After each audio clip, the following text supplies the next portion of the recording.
your all-in-one guide to understanding and taking advantage of index funds and the stock market. Learn the fundamentals of technical analysis with tested techniques to successfully interpret charts, indicators, and trends, allowing you to make informed investment decisions. Hello, this is Samuel Farron, and you are listening to Index Funds and Stock Market Investing, a beginner's guide to build wealth with a diversified portfolio using ETFs, stock picking, technical analysis, options trading, penny stocks, dividends, and REITs. Provided to you by United Audiobooks. I hope you enjoy my audiobook. Now, let us begin.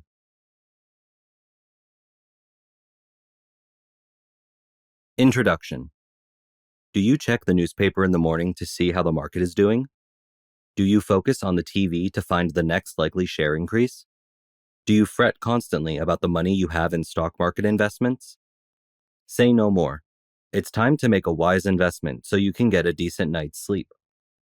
This book will help you increase your investment and stock market expertise. As a beginner, you will become knowledgeable in investing in the stock market. You've probably been told that you need to start saving for retirement since you got your first job out of college. Investing in the stock market is the most recommended way to achieve that.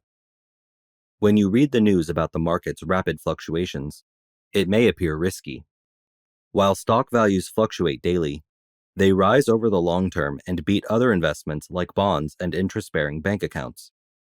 Because of this, stocks are seen as a suitable investment for those who have a significant amount of time until retirement. The popularity of stock market investing has steadily increased over the past 20 years. However, market volatility continues to be an area of concern. If you're a beginner and want to invest money in the stock market, these volatilities could significantly impact your portfolio. You can potentially experience losses in the absence of a trading strategy. It's common to get intimidated by the stock market and its jargon. This book will provide you with the knowledge you need to understand how the stock market operates so you can start investing in building your retirement fund. So, continue reading to know more about how the stock market operates. Learn more about the various types of stock markets, the reasons behind price fluctuations, how to buy in and trade stocks, and more.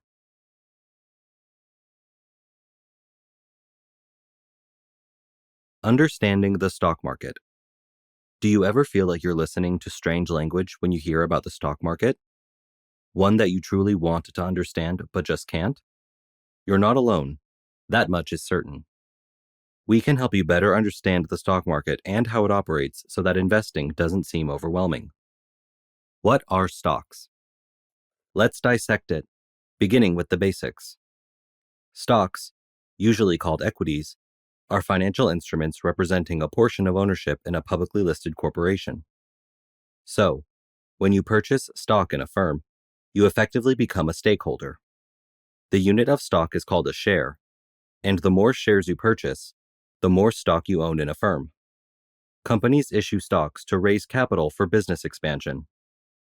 There are primarily two kinds of stocks, common and preferred. The major difference between the two types is that while preferred stocks do not allow shareholders to vote on corporate decisions or share in the company's expanding profits, common stocks do. Preferred shares offer a higher fixed dividend payout. What is a stock market? Consider the stock market as a network of stock exchanges where investors and traders can buy and sell shares of publicly traded corporations. This is a simple way to think about the stock market. Initial public offerings, or IPOs, are a way for private companies to sell their stock shares on the market. These shares are bought by investors, enabling the company to raise funds from the general public to expand its operations. Investors can buy and sell the company's shares on an exchange that tracks the stock price once the company has been listed on a stock exchange and has become a public corporation. The price at which buyers and sellers of securities are willing to transact is influenced by supply and demand. How does the stock market work?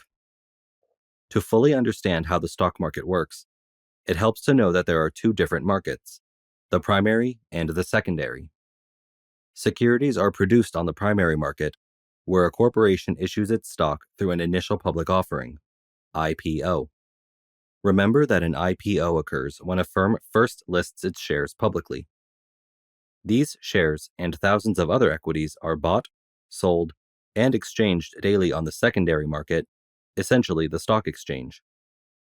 There are two primary categories of investment methods when trading shares on a stock exchange. As the name suggests, day trading is purchasing and selling the same shares inside a single day, with trades occasionally lasting only a few minutes or even a few seconds. The goal is to profit from minute price variations. Then there are longer-term trades or investments where the buyer keeps the shares for extended lengths of time to benefit from the company's earnings growth over the long run. The stock market has two key purposes. First, it helps companies in obtaining funding from the general public, often referred to as capital, by selling shares that can be used to finance and grow their operations. Additionally, it offers the investor who buys those shares a chance to participate in the company's profits. One of two approaches exists for investors to gain from stock ownership. Some stocks offer a return on the amount of money invested in the shares through periodical dividend payments, a certain amount per share. As an alternative, capital appreciation is another way to make a return, which happens when the stock price rises. Why invest in the stock market? Over time, the stock market has generated a tremendous amount of wealth. The S&P 500, which comprises 500 of the biggest publicly traded companies in the U.S., has provided an average return on investment of 8% to 12% annually. An investment of only $10,000 in the stock market 50 years ago would now be valued above $380,000. However, remember that the stock market doesn't always go up. Every 10 years, the S&P 500 normally declines 3 times. Because of its high level of volatility, certain losses might feel rather harsh. Stocks, however, have the potential to generate much better returns than other investment options over the long run if you can manage your fear. The benefits of stock investing are numerous. Here are the top 7. 1. The chance to get better returns. The prospective return versus alternatives like bank certificates of deposit, gold, and treasury bonds is the main reason most investors choose stocks. For instance, since 1926, the average yearly return on the stock market has been around 10%, whereas the average annual return on long-term government bonds has been between 5% and 6%. 2. The ability to guard your assets against inflation. Returns in the stock market often exceed inflation rates by a wide margin. For instance, from 1913, the long-term inflation rate has averaged 3.1% every year. That is comparable to a stock's double-digit annual return. Stocks have historically been a reliable inflation hedge. 3.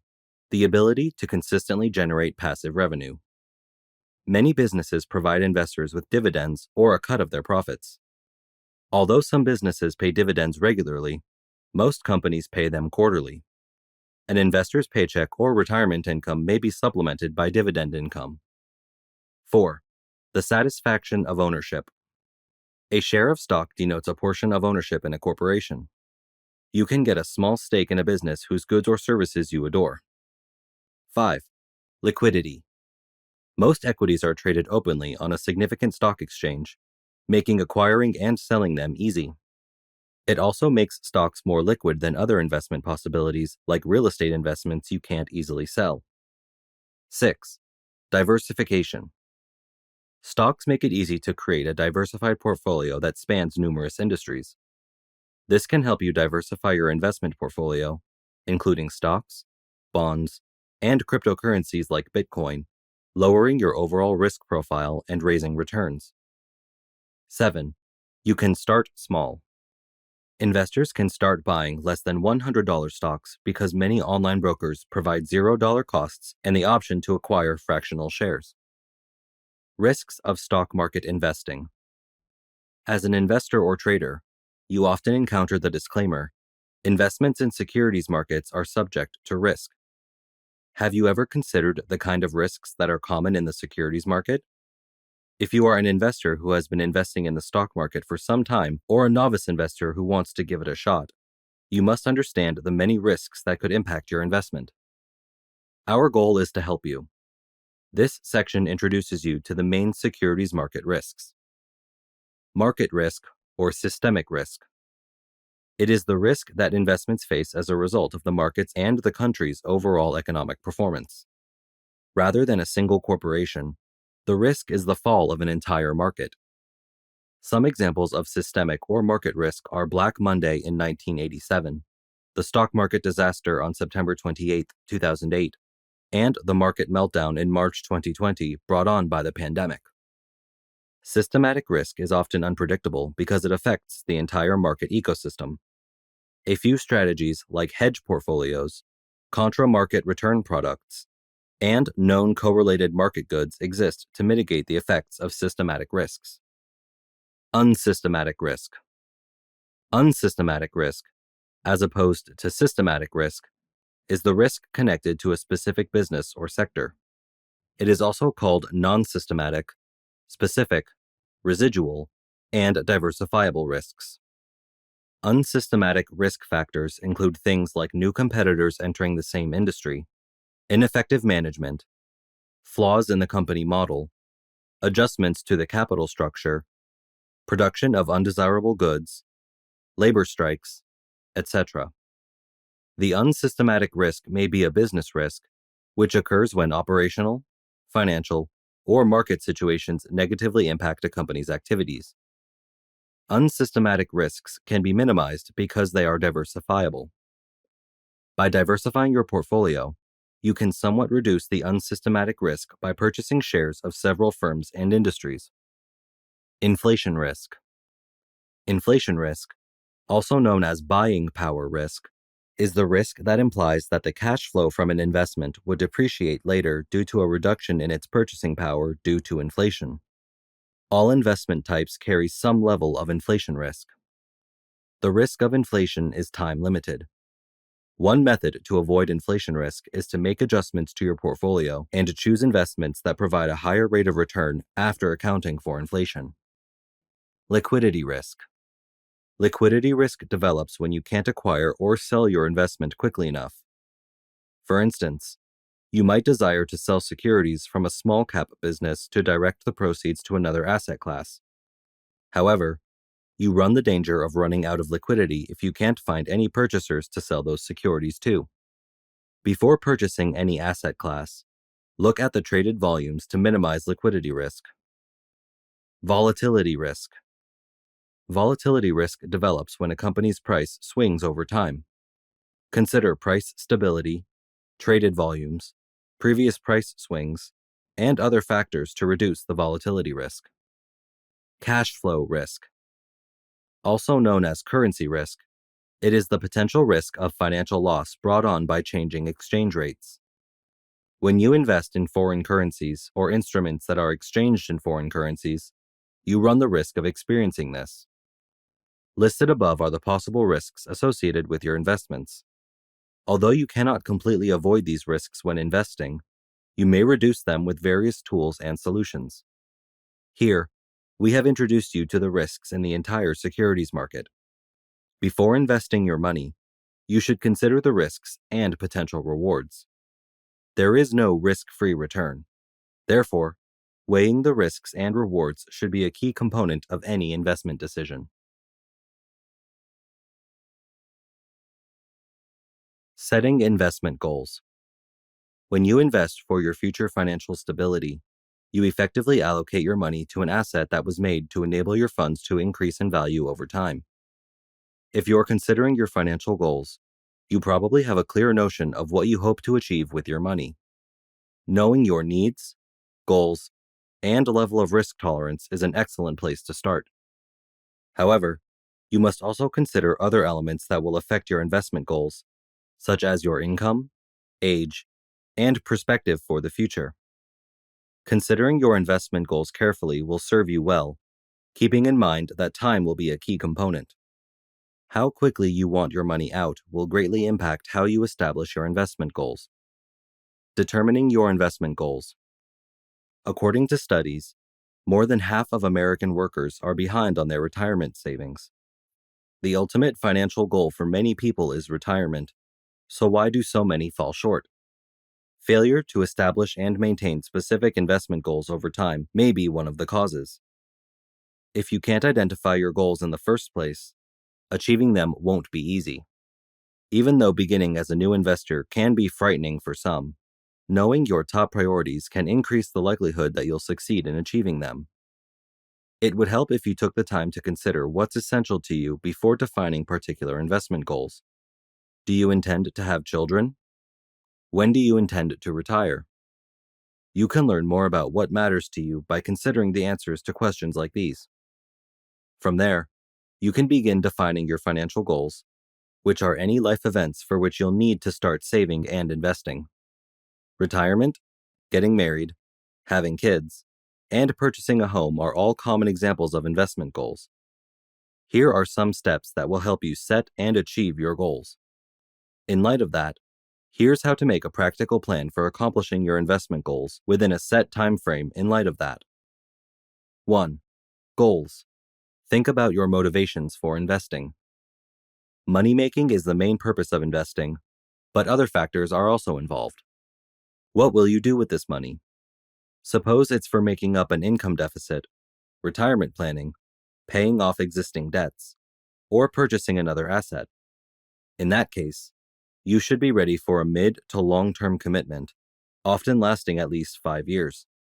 Saving might be better if you aim to get rich before then. 2. Risk. Consider how much risk you will take. Your investment's value may increase or decrease. Ultimately, your investment goals and objectives will rely on how comfortable you are taking risks. Consider where you can take risks and where you can't while considering your other financial goals. For instance, if you're getting close to retirement, you'll want to avoid significant losses before withdrawing your funds. 3. Time. Determine your time frame for investing. Generally speaking, the longer your money is invested, the greater the chance it will increase in value and help you achieve your goal. However, how long you invest will depend on the results you hope to achieve. Anything you'll need money for in the next 5 years or less is typically seen as short-term, whereas goals outlined over the next 5 to 10 years are regarded as mid-term. Long-term goals often span timeframes of more than 10 years. 4. Plan. Create an investment strategy. It would help if you found any appropriate investment options when you are clear on your objectives and goals and after you have thought about how much risk and time you can accept. Generally, beginning with a low-risk investment, such as cash ISAs, is advisable.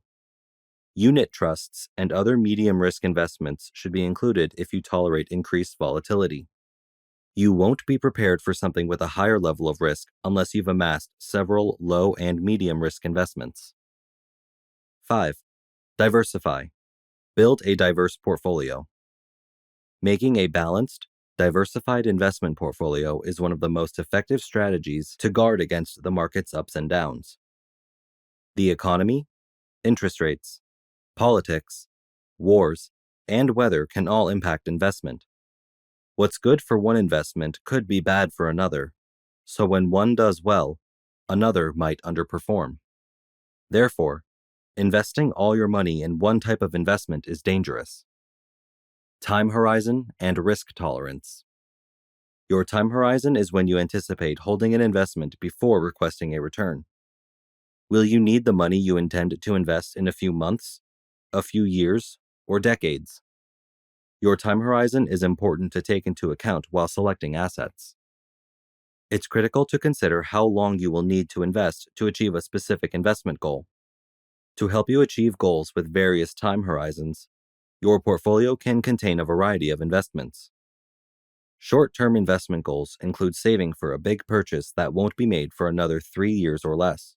Medium-term investment goals include saving for a down payment on a property, which could take several years.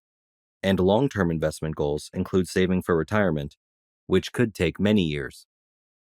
What is the connection between your time horizon and risk? Your time horizon and an investment's risk are interconnected. You can generally tolerate more risk if your time horizon is longer. You have more time to recover if an investment doesn't perform as anticipated. For instance, You might take on additional risk when you get your first full-time job and begin saving for retirement. You won't be retiring for many years, so you won't need the money from your retirement investments right now. Because you have a long time horizon, you can continue to make money while managing your investments through market ups and downs. Investing always carries a certain amount of risk. Additionally, certain investments are riskier than others. A higher investment risk may be appropriate for your investment goals. Greater volatility may result from a riskier strategy, but you might gain from larger returns over time. Consider using a less risky investment approach if you have a short time horizon and need the money in a few years. What types of investments are appropriate for your time horizon? Some investment products are best suited for short-term goals. Other investments make sense with a longer time perspective. For a short time horizon investor, investments like cash and short-term bonds have relatively little risk. For instance, let's say you're saving for a trip in 2 years. Cash and short-term bonds can be dangerous for an investor with a long investing horizon. Suppose you are setting up money for retirement. The poor return on short-term investments might not be enough to satisfy your long-term retirement goal or stay up with inflation. When compared, a short-term investor may find investments like stocks to be very risky. That's because their worth can fluctuate a lot. If you invest in stocks while making short-term savings for a trip, you might not return as much as you put in. Over the long term, stocks have a higher potential return than cash or bonds. Stocks may also be a better choice for individuals saving for long-term goals. This is due to the stock market's ability to vary in the short term yet generally exhibit strong long-term performance. Creating a financial plan and budget. Financial planning is how a person can assess their financial situation and prepare for short and long-term financial goals. Financial planning includes more than investment management, such as choosing which stocks to buy. It also includes tax, estate, and insurance planning, as well as budgeting and managing regular home expenses. You most likely had a plan for the most important events in life. For instance, your wedding involved compromise and conversation and adhered to a schedule and budget, even if you went beyond by booking a last-minute table for extended relatives. The logic behind wise financial planning is the same. This section walks you through the steps you need to take to develop a personal financial plan and organize your finances. These tips can help you combine long-term goals with short-term desires, as well as those unforeseen occurrences that happen along the way, for everything from the provisions you need to the retirement you want to the looming car repair expense. With only 9 simple steps, you have a good foundation to build on for the rest of your life. If you've already begun some of these steps, that's fine. Even if you haven't, it's fine. Begin with one task, then move forward. Alternatively, take on the entire steps over a long, rainy weekend with a large pot of coffee and a puppy at your feet. Let's get going. 1. Establish financial goals. Understanding why you save your hard-earned money is usually a good idea. 2. Plan for taxes. A tax plan can significantly increase the money you retain for the upcoming year. 3. Create an emergency fund. Even the best planning won't help if you aren't financially prepared for life's unexpected turns. An emergency fund can be useful in situations like that. 4. Manage debt. An important aspect of developing a financial strategy is understanding and managing debt. 5. Be insured. Invest in insurance since life can change suddenly. Good financial planners hope for the best and prepare for the unexpected. Insurance is useful here. 6. Retirement plan. Consider what you want your money to be able to do for you when you retire, even if it's a long way off, and build a strategy to make it happen. 7. Invest money outside your 401k.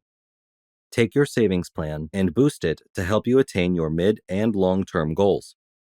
Investing can help you do that. 8. Have an estate plan. You don't have to be wealthy, old, married, or a parent to require an estate plan. An estate plan specifies who will make medical and financial decisions for you if you cannot do so. Building a diversified portfolio with index funds. Investing in index funds is a great option for beginners because of its many advantages. For instance, they often have low costs, need little maintenance, and may have built-in diversification. The typical investor often has enough diversification in a simple portfolio of 2 to 3 index funds. These funds are often passively managed, which means no human fund manager makes the investment decisions. Instead, they often try to follow the progress of the S&P 500 index. Of course, this does not imply that index funds are faultless. Giving up most of their control over the assets in their portfolio is the main compromise investors make when using index funds. Additionally, they aren't usually as diverse as one might anticipate. However, index funds can be a great option for beginner investors or people who don't want to spend much time monitoring their portfolios. Here, we'll show you how to purchase the top index funds and take advantage of some major benefits. What are index funds? An index fund is a mutual fund that invests in stocks that closely resemble those in a specific market index. This suggests that the scheme's performance will be consistent with the benchmark index it monitors. An index is a collection of securities that characterizes a specific market sector. Index funds are considered passive fund management since they follow a certain index. The traded securities in a passively managed fund are based on the underlying benchmark. Additionally, passively managed funds do not need a professional group of research specialists to spot opportunities and select the best stock. An index fund is built to replicate the performance of its index, as opposed to an actively managed fund that works more and harder to time and outperforms the market. As a result, the returns of index funds match those of the underlying market index. Except for a little variation known as tracking error, the returns are roughly equivalent to the benchmark. The fund management often makes an effort to minimize this inaccuracy. Why invest in index funds? The following are some benefits that index funds enjoy. 1. Low costs. Because an index fund mirrors its underlying benchmark, an efficient team of research analysts is not necessary to help fund managers select the best companies. Additionally, there is no active stock trading. All of these elements contribute to an index fund's reduced managing costs. 2. Unbiased investing. Index funds invest via an automated, law-based process. The fund manager's mandate states how much money must be put in various securities index funds. By doing this, human judgment or prejudice in making investment decisions is eliminated. 3. Extensive market exposure. To guarantee that the portfolio is diversified across all industries and stocks, investments are made in a ratio similar to that of an index. As a result, an investor can use a single index fund to capture the likely returns on the broader sector of the market. If you choose to invest in the Nifty Index Fund, you will have access to 50 securities distributed over 13 different industries, from pharmaceuticals to financial services. 4. Tax advantages. Due to their passive management, index funds often have a low turnover or few trades made by a fund manager in a given year. Less trading means that the unit holders receive fewer capital gains dividends. 5. Easier to manage. Index funds are easier to manage since fund managers don't have to worry about how the market treats the stocks that comprise the index. All a fund manager needs to do is periodically rebalance the portfolio. Types of index funds. There are numerous index fund varieties available. Here we will provide you with what you need to know about the different index fund types. Broad market index funds. Investable markets, such as those for stocks, bonds, or other investable assets, are what broad market index funds seek to represent. While index funds that monitor the entire stock market will contain businesses from both sectors, many index funds only follow a subset of the entire stock market, such as the large or small cap universe. Broad market index funds are fantastic if you're searching for low-cost exposure to a whole asset class or a particular nation or region. Market cap index funds. Market capitalization index funds make investments based on a variety of market capitalizations. Companies can be divided based on these numbers, with a company's market cap equal to its outstanding shares' total value. Small cap funds often hold companies with market caps below $2 billion, whereas large cap funds, such as those that track the S&P 500, typically hold companies with market capitalizations above $10 billion. A mid-caps focused fund will fall somewhere in the middle of the two. Equal weight index funds. Most stock index funds are weighted according to market capitalization, which indicates that the fund's portfolio will primarily include the most valuable companies. Although this makes logical sense, it does run the risk of overvaluing a company that makes up a sizable amount of the fund's assets. Equal weight index funds address this problem by holding each account for the same percentage of the fund's assets. Each investment in a fund with 100 holdings will represent around 1% of the total portfolio. Debt and fixed income index funds. There are numerous ways to invest in fixed income or debt through index funds, even though most people generally think of stock investments when they think of index funds. These funds have lower expense ratios than actively managed funds because they follow bond indices like stock funds follow well-known stock market indices. Bonds can be a significant component of your portfolio, particularly as you near retirement. Index funds based on sectors. Sector-based index funds are likely a terrific fit for your portfolio if you have a certain viewpoint on a particular sector of the economy. These funds can be useful for expressing financial opinions without spending time researching specific assets. If you believe that interest rates will continue to rise, you may choose to invest in a fund focused on the financial or technology sectors. International index funds. Since you can purchase a diversified portfolio through a single fund, index funds can be a simple way to expose yourself to geographical regions outside the United States. Even if you are unfamiliar with each company in the fund, you might be interested in investing a portion of your entire portfolio there if you have a favorable outlook for the economy of the nation or region. Accessing economies in Europe or the Asia-Pacific area is made simple by these foreign funds. Socially responsible index funds. Since investors are becoming more concerned with how their money is invested rather than merely the return on their investments, socially conscious index funds have grown in popularity. Some businesses now emphasize environmental, social, and governance issues, and they are represented in indexes that follow equities with that appeal. Some corporations are excluded from other socially responsible indexes due to their commercial activity. New businesses may sell tobacco, alcohol, guns, adult entertainment, or gambling. A step-by-step guide to buying index funds. Investing in index funds is straightforward. You don't need much to get started, and thanks to internet brokers, you can do it in a matter of minutes. 1. Select a broker. Choosing where to invest your money is the first thing you should do. Open an account with the broker who offers the desired fund or with the broker of your choice.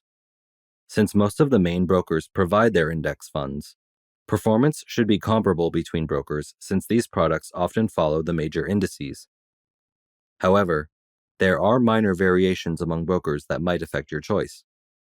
Vanguard illustrates an investor-owned company, which is significant to some investors.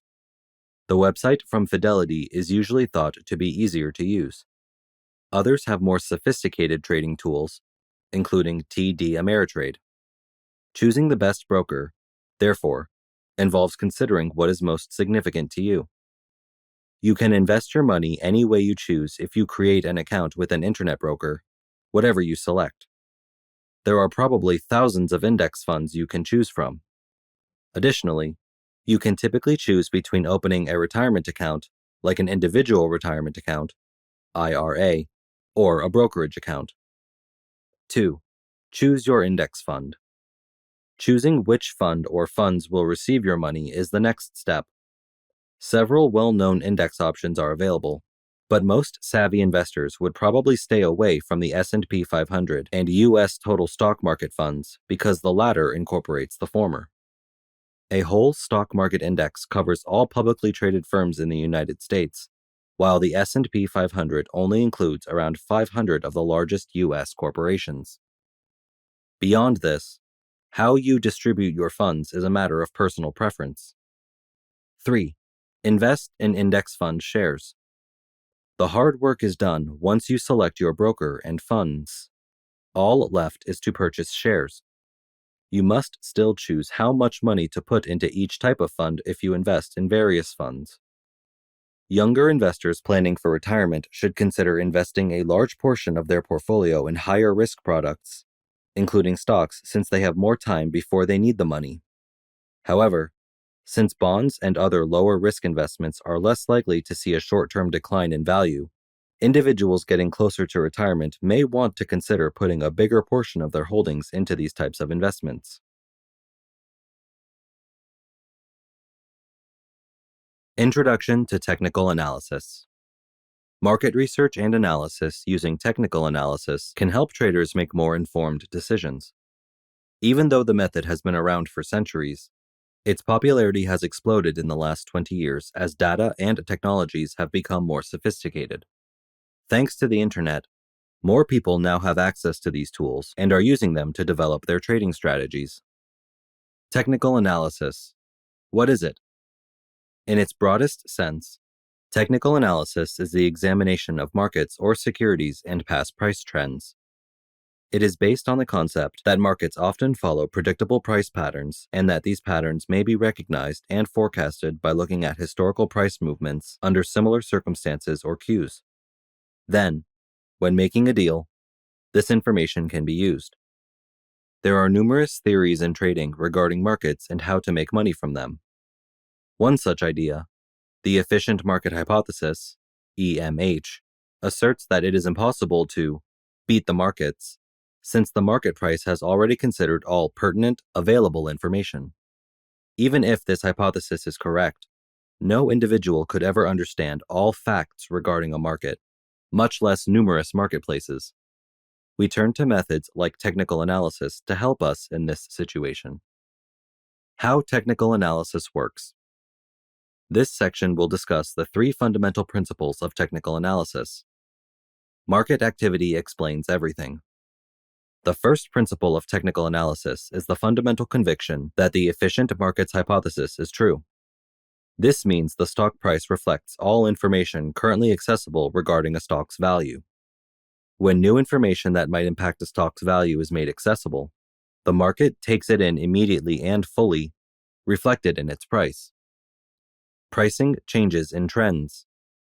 The second fundamental tenet is predicated on the idea that prices would keep moving in one direction until a technical indicator signals a turnaround. There are numerous technical indicators, and each investor must decide which one to use. The goal is to spot the trend and stick with it until it shows symptoms of reversing. For instance, an investor might decide to sell a share if the price has been rising, but the technical signal suddenly predicts it will begin to decline. History is cyclical. Last but not least, past patterns in stock price movements tend to repeat themselves. This branch of technical analysis uses market psychology to decipher price chart patterns. It is believed that market psychology, which is the emotion of all investors, determines the ups and downs in asset prices. A security's price will rise when investors purchase it and are upbeat about it. They will sell when their optimism wanes, which will cause the price to drop. How to make investment decisions using technical analysis. Technical analysis is not a skill advisors must possess. However, they must know its expanding importance and ability to help clients understand how price patterns and trends affect their wealth. Any advisor should remember the following essential lessons in technical analysis. Technical analysis has a self-fulfilling prophecy component. Markets have a memory and are aware of previous highs and lows a stock, exchange-traded fund, or interest rate has experienced. Knowing those levels and how to project them into the future is useful, especially given the amount of money currently being spent on technical patterns. It's not difficult to learn the fundamentals, but it takes practice to become an expert who can manage mistakes in judgment while also making or saving money. It goes beyond being a trading tool. Investors often use charts for day trading and other short-term trading, but technical analysis is just as valuable for making investment decisions as any conventional fundamental ratio. It would help if you examined various time frames to utilize the possibilities of charting effectively. Monthly price charts can be useful for understanding long-term trends and pinpointing potential turning points. The finest balance for spotting long-term and short-term patterns is probably found in weekly charts. But understanding charts of daily and hourly prices and even shorter periods is advantageous in today's more volatile and fast-paced market climate. If you're using technical analysis to decide what to invest in for a client portfolio, you might look at longer-term charts to find attractive prospects and short-term charts to help you decide when and how much to invest. Price is the focus of technical analysis, and the price is objective. Investors can go on and on about possible price increases for stocks, the effect of acquisitions, and future earnings growth. All of that is conjecture. What is the real value of security? The cost that you paid for it. Additionally, you have something more concrete than any profit forecast from a sell-side brokerage business if you compile a history of actual prices and learn to understand what those price patterns tell you about the risk versus reward trade-off. Markets are continuously telling stories that technical analysis can decipher. By using price chart analysis, you can listen to the story of the market and use it for the good of your clients. You can start to notice doors open for you if you start bringing this up in conversations with your clients regularly.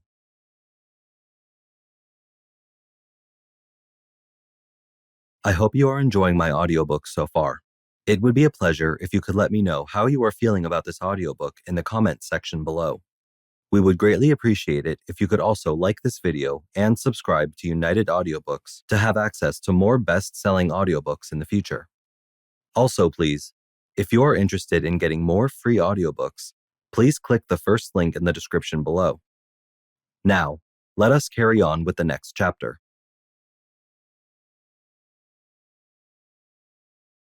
Option trading for beginners. It would help if you ventured beyond basic transactions and limited stock and exchange traded fund (ETF) purchases to succeed in the stock market. If you know what you're getting into and how to practice options trading successfully, options trading may provide a path to significant stock market success. Wish to learn more? Let's have a detailed look at options trading for beginners. What are options? An option is a contract for purchasing or selling that grants the owner the right to purchase or sell a security or other asset at a fixed price, either at the contract's expiration date or earlier. Consider an option as reserving the right to buy or sell an asset, like a stock, at a price stated on the option up until the expiration date and time. Keep in mind that this is a right, not an obligation. Typically, options allow investors to reserve the right to buy or sell a stock without committing upfront. This makes it possible for option traders to reduce risk, profit from favorable stock market conditions, and prevent market falls. Option trading can also be compared to placing a wager on the performance of a stock. For instance, if you believe it will rise sharply, you can buy an option to buy a stock at the current price up to a week in the future. If the stock price rises, you can buy it at a bargain and sell it to another investor later for a sizable profit. How does options trading work? Options trading occurs when a person signs a contract to buy or sell stock in a company for a certain price and period. Calls and puts are the two main or fundamental forms of options contracts. A call option offers you the right to buy a stock at a specified price, whereas a put option gives you the power to sell a stock at a stated price. Options trading functions as a result of two parties, namely, 1. Contract holders who buy options. The holders use their option to purchase or sell the underlying shares before the contract expires, or they may let the contract lapse if the circumstances are unfavorable. The risk associated with trading options includes the contract holder forfeiting their initial investment if the contract expires. 2. Sellers who draft or sell the options contracts. Option writers earn from the premiums they charge buyers. It's crucial to remember that options trading involves contracts with strict, definite expiration dates. You may purchase or sell a security or asset up until the expiration date. Consider the situation where you have a call option contract to buy a security for $100 until May 5th at 5 p.m. If you wait until May 6th, you cannot buy the security for $100. Instead, you will have to pay whatever the current market price is. Types of options. Now that the definition of an option has been established, let's examine the call option and the put option, the two different types of options contracts. Call option. A call option is a specific kind of options contract that grants the owner the right, but not the obligation, to purchase a security or other financial instrument at a given price, or the option's strike price, within a given time frame. An option premium must be paid to purchase a call option. As previously stated, the decision to use this option rests solely with the owner. He can let the option expire if he decides it is not lucrative. On the other hand, the seller must sell the securities the buyer wants. While the earnings in a call option can be unlimited, the losses are restricted to the option premium. Let's use an example to grasp further what a call option is.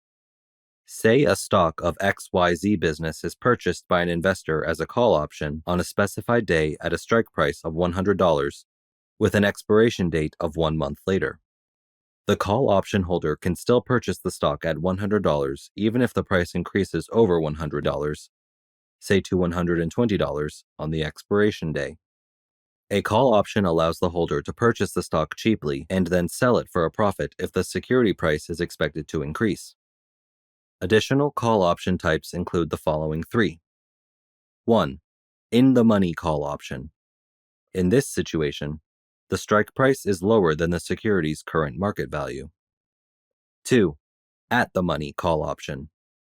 A call option is said to be at the money if the strike price is less than the current price by an amount equal to the call option premium. 3. Out-of-the-money call option. A call option is deemed out of the money if the strike price exceeds the security's current market price. Put option. The power to sell an underlying security at a certain strike price within the expiration date is provided by putting options to the option holder. This enables investors to set a minimum selling price for a certain investment. The option holder is not required to use the right in this instance. He can sell the investment at market value and forego exercising the option if the market price exceeds the strike price. Let's look at an illustration to grasp further what a put option is. Consider a situation in which an investor purchases a put option from XYZ company on a specific date with a provision that he may sell the share for $100 before the expiration date. He can still sell the stock at $100 even if the share price drops below $100, say to $80. The put option holder is not required to exercise the option if the share price increases to $120. A put option enables a seller to sell the underlying assets at the strike price and reduce his risks when the price of a security is declining. Like call options, put options can also be broken down into in the money, at the money, and out of the money categories. 1. In the money put option. This is when the strike price exceeds the current value of the underlying securities. 2. At the money put option. This is when the strike price exceeds the current price by the same amount as the premium paid for the option. 3. Out of the money put option. This is when the strike price is below the going rate. Based on their exercise, options can also be divided into American and European options. Risks and benefits of options trading. Most options investors' techniques feature limited risk and little reward potential. Options trading has unlimited potential for loss and is not a get-rich-quick scheme. Generally speaking, trades need less capital than identical stock transactions. Instead of equivalent stock transactions, they might repay a higher proportion of the investment rather than lower dollar amounts. Even option holders who employ speculative techniques like writing uncovered calls select to open or close help pop-ups rarely see impressive gains. The maximum profit that could be made is the contract premium. The loss is often beyond the limit. Even while leverage makes it possible for significant percentage profits, less cash is needed than comparable stock purchases. Options are among the most flexible investing options, even though they may not be suitable for all investors. Options can be used for revenue generation, hedging, speculation, bullish, bearish, or neutral strategy. How to start option trading. An option contract grants the holder the right, but not the duty, to buy or sell an underlying asset at a given price, known as the strike price, up to or on a specific date, referred to as the expiry date, via a call option or a put option. Options trading can be right for you if you already trade a specific asset and want to expand into various perspectives on the market. 1. Familiarize yourself with your options. To better appreciate how options might help you encapsulate a market view, you must become familiar with the numerous strategies you can employ and their risk profiles before beginning to trade options. To do this, enroll in an options trading school or read up on the subject in literature. A costly error could be missing an expiration date, being unaware of the level of risk you are incurring, or trading the wrong type or style of option. Therefore, you should carefully check the details and operational mechanics of any options contracts you intend to trade. 2. Connect to the Internet. A somewhat recent computer or mobile device connected to the Internet is practically required because you will typically wish to trade options online using a trading platform. 3. Choose a reputable online options broker. You can trade options through a lot of online brokers. Choose a properly licensed broker that provides options on the asset classes you wish to trade the most, as well as a reliable options trading platform with narrow dealing spreads. You might also need to meet certain requirements to trade options with a specific broker because options are more complicated trading tools. 4. Open an account. Examine the initial deposit needs and account options your preferred broker offers to determine which will fit you best. To ensure that you have enough money to put into your account to cover the options you wish to trade, you should also educate yourself on the broker's margin requirements for various options strategies. 5. Practice trading options. It makes sense to practice trading options in a demo account before trading options with real money. This helps you comprehend the workings of options trading and provides you with a risk-free opportunity to practice using the trading platform provided by your broker. 6. Develop a plan. Considering the risk you'll incur, it's time to create and test a few options trading methods with a reasonable chance of working. Then you may include them in a comprehensive trading plan that describes how you want to run your options trading company and manage your risk capital. 7. Fund your account and start using it. Following these steps will prepare you to start trading options on a live account once you find an opportunity that suits your trading style in the market. Always check that you have enough money on deposit with your broker to use as a margin for your options trading techniques, and only trade with the principal you can afford to lose. Investing in penny stocks. Penny stocks are often the right first stop for novice investors. As the name suggests, penny stocks are businesses that trade with a low share price, always less than $1. It's easy to see why beginners are drawn in by the idea of investing in a business for a few cents and then profitably selling their shares when the price rises to multiple dollars. Due to the incredibly low prices, an investor can own thousands of shares for a relatively small investment. A gain of just a few pennies a share on that scale can result in significant percentage returns. The opposite is also true. But first, a word of caution. Due to their lack of liquidity, significant bid-ask spreads, how much the asking price surpasses the bid price for an asset, low market size, and limited following and disclosure, these stocks are typically viewed as being highly speculative and high risk. Keep reading if you think you're ready to start trading penny stocks. What are penny stocks? According to the Securities Exchange Commission, SEC, any security trading for less than $5 per share is considered a penny stock. Since most of these enterprises are still young, have low market capitalizations, and lack a proven track record of performance, traders and investors should view them as speculative bets. What exactly are penny stocks, then? Well, to begin with, they are inexpensive, so you won't need a lot of money to open a big position, and they often have huge runs of 100% or more in a single day. The promise of earning such large profits has drawn new traders of all stripes, which explains why they have become so well liked. Due to the volatility of penny stocks, it is equally easy to lose all your money or even more if you are trading on margin. Before jeopardizing any of your hard-earned cash, learning how to trade them and what to look for is crucial. How do penny stocks work? Penny stocks trade like any other stock while bearing increased risk. Penny stocks shift hands less often due to smaller volumes, making these investments less liquid. Penny stocks are risky investments due to their increased price swing susceptibility and other variables. Penny stocks are made up of extremely speculative, unproven companies and bear significant risk due to their low price per share and smaller market capitalization. These stocks offer less information due to less coverage from major institutional investors, making it more difficult to make wise trading decisions. Information is often less reliable because they are not obligated to file with the SEC, making it harder to trust. With fewer shares of these companies changing hands daily than common stocks, penny stocks are also considered illiquid investments.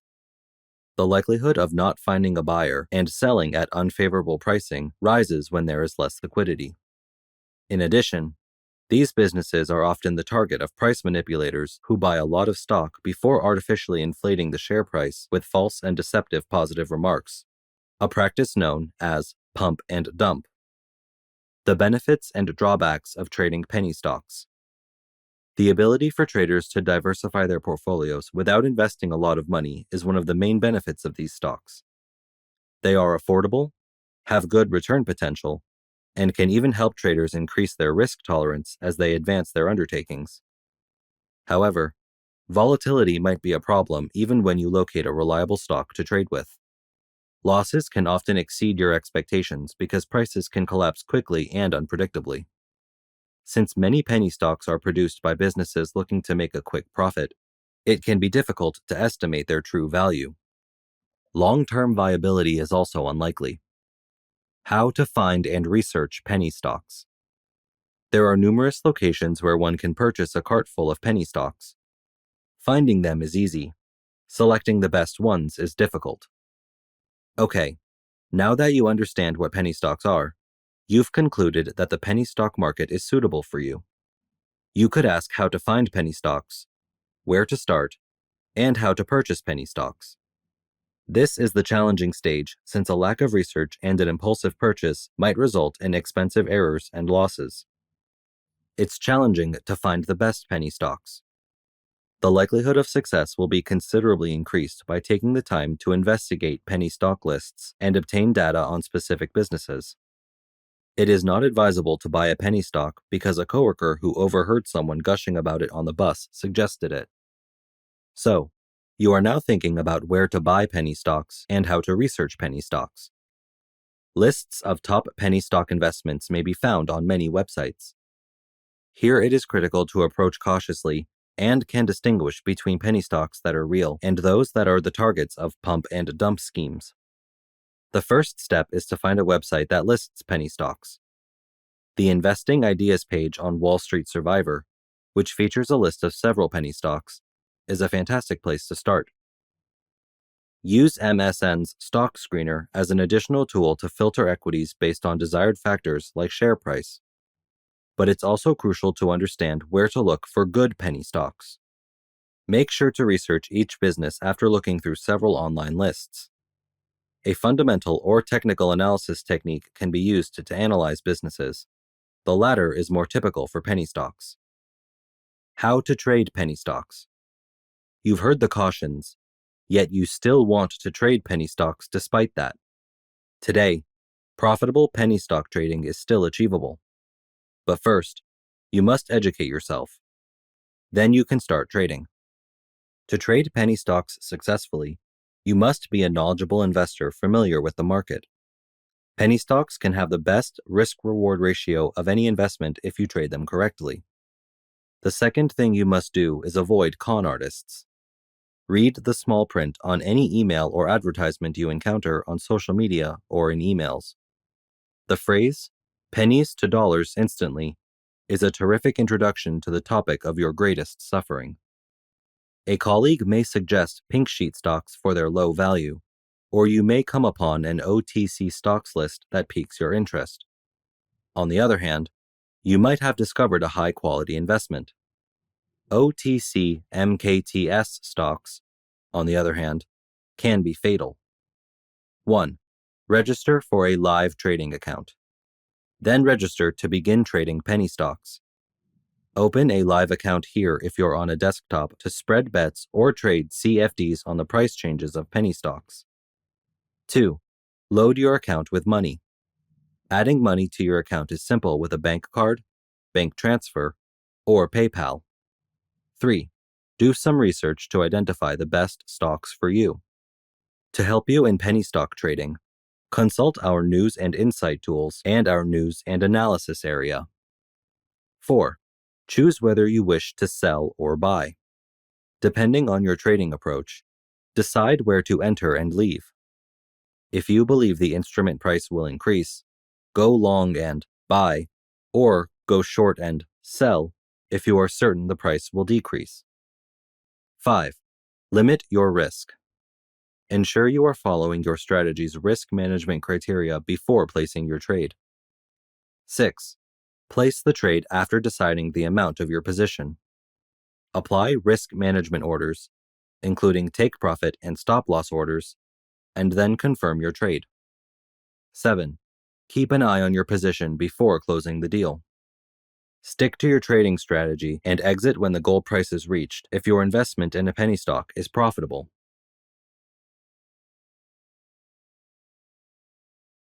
Dividends investing. One of the finest methods to invest is by purchasing the shares of firms that consistently pay dividends. Some could even describe dividend investing as dull because you're investing in more established companies for gradual, dependable payments. However, consistent gains are never monotonous. There are still many advantages to a dividend investing approach, even if earlier generations of investors preferred it since they generally received bigger yields than are currently available. What are dividends and how they work? Dividend payment transfers a company's profits to its shareholders, stake owners. Let's examine a case in point. Consider purchasing 100 corporation shares for $10 apiece, with each share paying a 50-cent annual dividend. Over a year, a $1,000 investment would yield $50 in dividend payments. That amounts to a 5% dividend yield, which is not bad. It is up to you what you decide to do with your dividends. You can acquire stock in another firm, invest the funds automatically in more company shares through a dividend reinvestment plan, DRIP, save the funds, or spend them. You would continue to get those dividend payments as long as the firm kept paying them out, regardless of whether the company's stock price increased or decreased. The appeal of dividend-paying stocks is that a portion of your return comes from dependable quarterly payments. A diversified portfolio of dividend stocks can generate consistent income in all weather conditions, even though not every firm issuing dividend stocks can continue a dividend distribution in every economic climate. When you combine those dividends with capital growth brought on by the increasing value of your businesses, your overall returns may even be greater than those of the general market. Investing in dividends. Pros and cons. Dividend investing has advantages and disadvantages when used to generate passive income. Let's examine them. Pros. 1. Investors who want to routinely create more income without actively making investment decisions might consider the dividend investing method. In other words, it can provide a steady source of revenue. 2. If the price of dividend equities rises over time, they may also give owners capital appreciation. 3.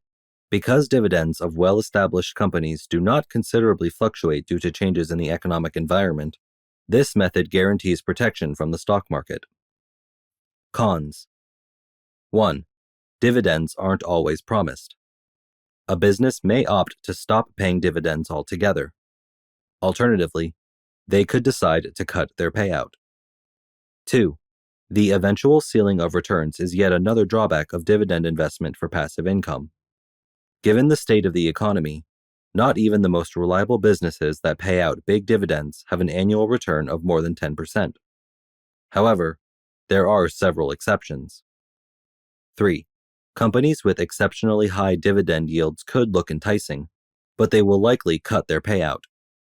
People must therefore weigh this danger and stay away from high-yield dividend traps. How to identify dividend-paying stocks.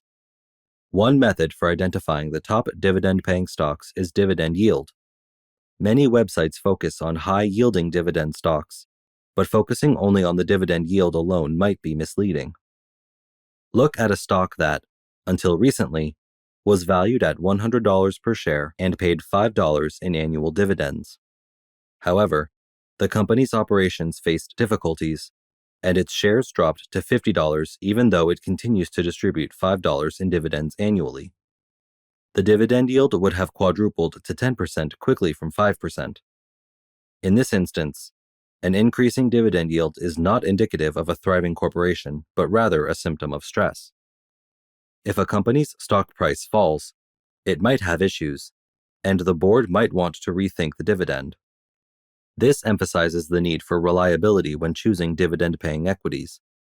Is this business stable enough to continue paying the promised dividends, and perhaps even gradually increase them over time? Firms in the dividend aristocrats, a group of firms that historically have grown dividend payments over time, are one location to search for dependable dividend stocks.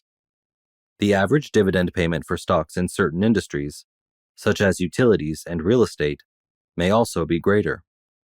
The dividend payout ratio, which takes volatile stock prices from the picture by comparing a company's earnings to its dividend payment per share, is another metric for identifying high-quality dividend companies. A company's payout ratio is 50% if it earns $2 per share in a particular quarter and distributes a dividend of $1 per share. Lower payout ratios should indicate less volatile dividends. Alternatively, a low payout ratio may signal that a corporation needs to raise its dividend. A corporation may need to reduce its dividend if its payout ratio exceeds 100%, since it gives shareholders more money than it makes. It also means that its earnings are under pressure. On the other hand, a constantly increasing payout ratio could signify a strong business operating in a stable sector. How to build a dividend portfolio. The 6 steps to building up your portfolio are as follows. 1. Spread out the good stocks you own. Remember that you are investing for future income needs, not to make King Solomon's fortune out of your money. In light of this, leave the highly targeted portfolio management to the individuals who live and breathe equities. The primary goal should not be growth, but dividends. You are not required to take business risks. 2. Include 5 to 7 industries in your weighting to increase diversity. Having 10 oil firms is wonderful, as long as oil doesn't drop to $10 per barrel. The major objective is dividend stability and growth. Hence, a reduction should be avoided. If your dividends are reduced, confirm that it is not a widespread issue that affects all your securities simultaneously. 3. Select stability above development in your finances. The best situation is to have both, but when in doubt, having more financial resources is preferable to experiencing more portfolio gain. The credit ratings of a corporation can be used to gauge this. All stocks in the Value Line Index are rated by the Value Line Investment Survey, from A++ to a D. For the least risk, concentrate on the A's. 4. Look for businesses with reasonable payout ratios. This is the dividend-to-earnings ratio. To leave room for error in the event of unforeseen business problems, a payout ratio of 60% or less is preferable. 5. Look for businesses with a track record of increasing their dividends. When it paid out 1 cent per share in quarterly dividends in 2011, Bank of America's, BAC's, yield was only 0.1%. With a 21-cent quarterly payment in 2021, a 20-time increase, the dividend yield has risen to 2.2% 10 years later. That is how it is intended to operate. The S&P Dividend Aristocrats list, Mergent's Dividend Achievers, and the Value Line Investment Survey are good locations to start looking for portfolio candidates who have increased their dividends yearly. Assuming the business remains profitable, companies that consistently increase their dividends have a tendency to do so in the future. 6. Dividends are reinvested. Reinvest the dividends if you begin investing for income well in advance of the time you will need the money. With just one step, you can unexpectedly increase the growth of your portfolio with little work.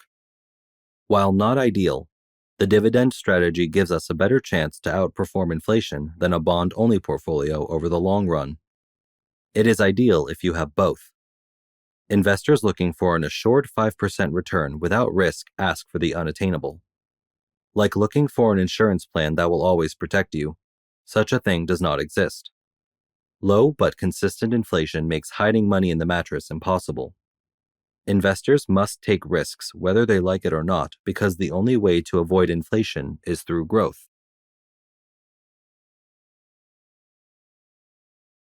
Real Estate Investment Trusts, REITs. REITs reward investors with a tempting alternative to conventional exit plans. Traditional real estate investors spend their time purchasing and selling real estate assets. Real estate firms and their corresponding dividends are of greater interest to REIT investors. Given that REIT investing has demonstrated its ability to help investors at all levels, many questions arise, including, what is REIT investing? Do REITs make wise investments? What REITs are the most often purchased? Below are some explanations for these questions and others. What is a REIT? A REIT corporation owns and often manages income-producing assets, such as real estate. NAREIT broadens this definition also to include businesses that lend money for properties with an income.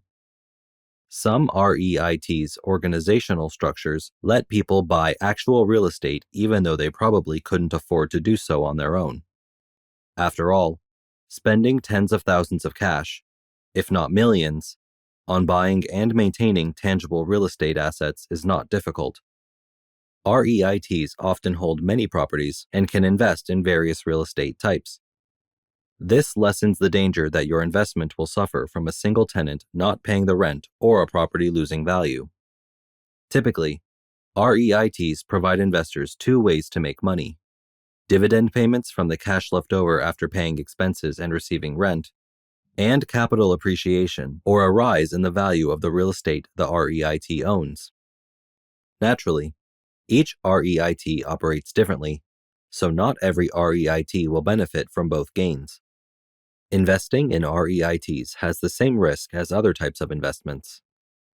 How REITs work. REITs work in various ways depending on the sort of REIT you invest in. REITs often invest in one or more different types of real estate. Examples are residential real estate, whether single-family or multifamily, offices, shopping centers, inns, data centers, warehouses, and other amenities. While some REITs engage in various real estate markets, others concentrate on a single category, such as commercial real estate. When you invest in a REIT, you acquire a stake in the business that manages the actual real estate properties.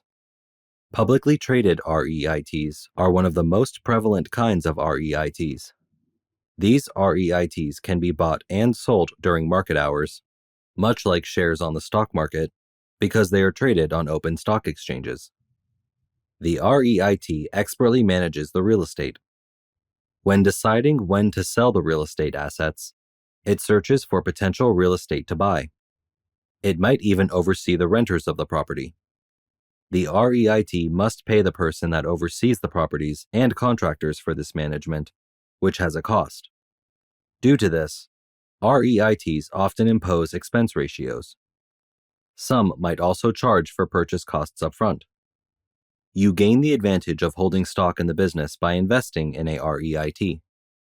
You are compensated when the REIT chooses to distribute earnings as dividends.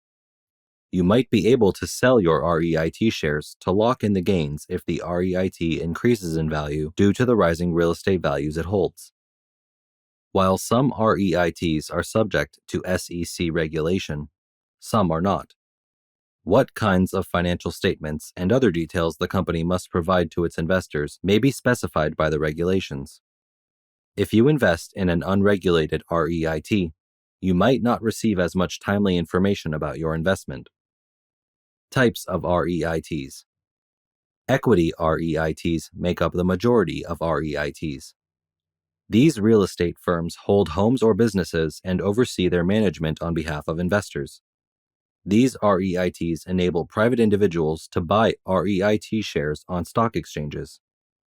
As an investor, you have a variety of REITs to pick from that invest in various real estate types. Here are a few well-liked choices you might find. Retail REIT.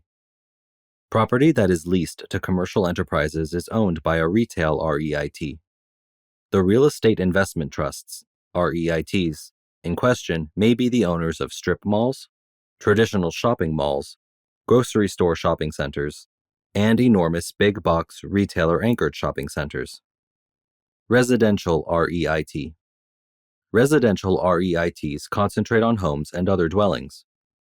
They generate income by owning the properties and leasing them to tenants. These homes may be single-family residences, apartment complexes, mobile homes, or even accommodations for college students. These REITs may concentrate on various residential real estate types or just one. They might also focus their assets in certain areas they believe provide potential opportunities or diversify their real estate holdings throughout several locales. Office REIT. Office REITs are property owners specializing in commercial office space. To make money, they rent out this office space to tenants. Large-scale office buildings, such as skyscrapers, to small office parks in suburban locations are typical types of office spaces controlled by these REITs. Similar to residential REITs, these might concentrate on a particular subset of this kind of property. Others can concentrate on office space designed for a specific tenant demographic. Alternatively, they can concentrate on office space in a certain nation region. Healthcare REIT. This type of REIT buys and leases property that specializes in providing healthcare services. This can include medical office buildings, hospitals, assisted living facilities, nursing homes, and more.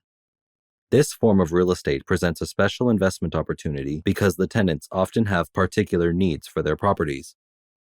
Mortgage REIT.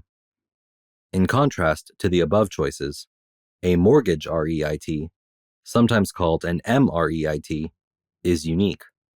This kind of REIT makes investments in mortgages rather than owning actual real estate.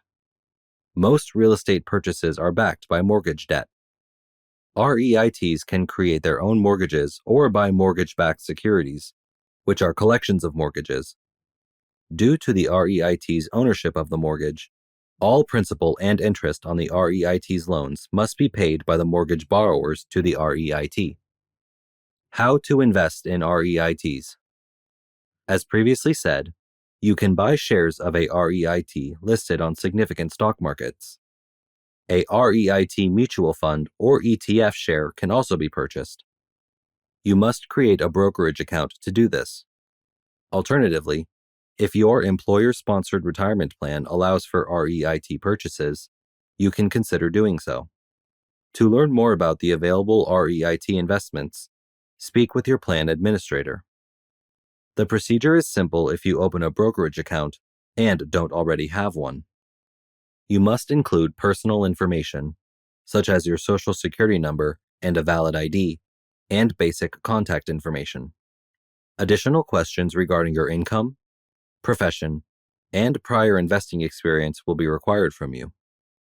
Depending on your choice, You may join up for a broker's services online, using a mobile app, or in person at a branch.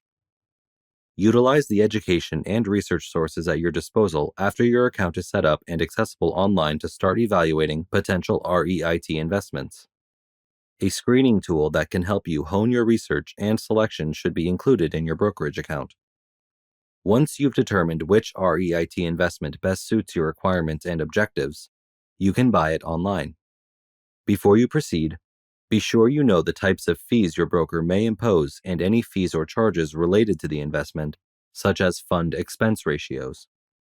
You should periodically examine your REIT investment, just like your other investments.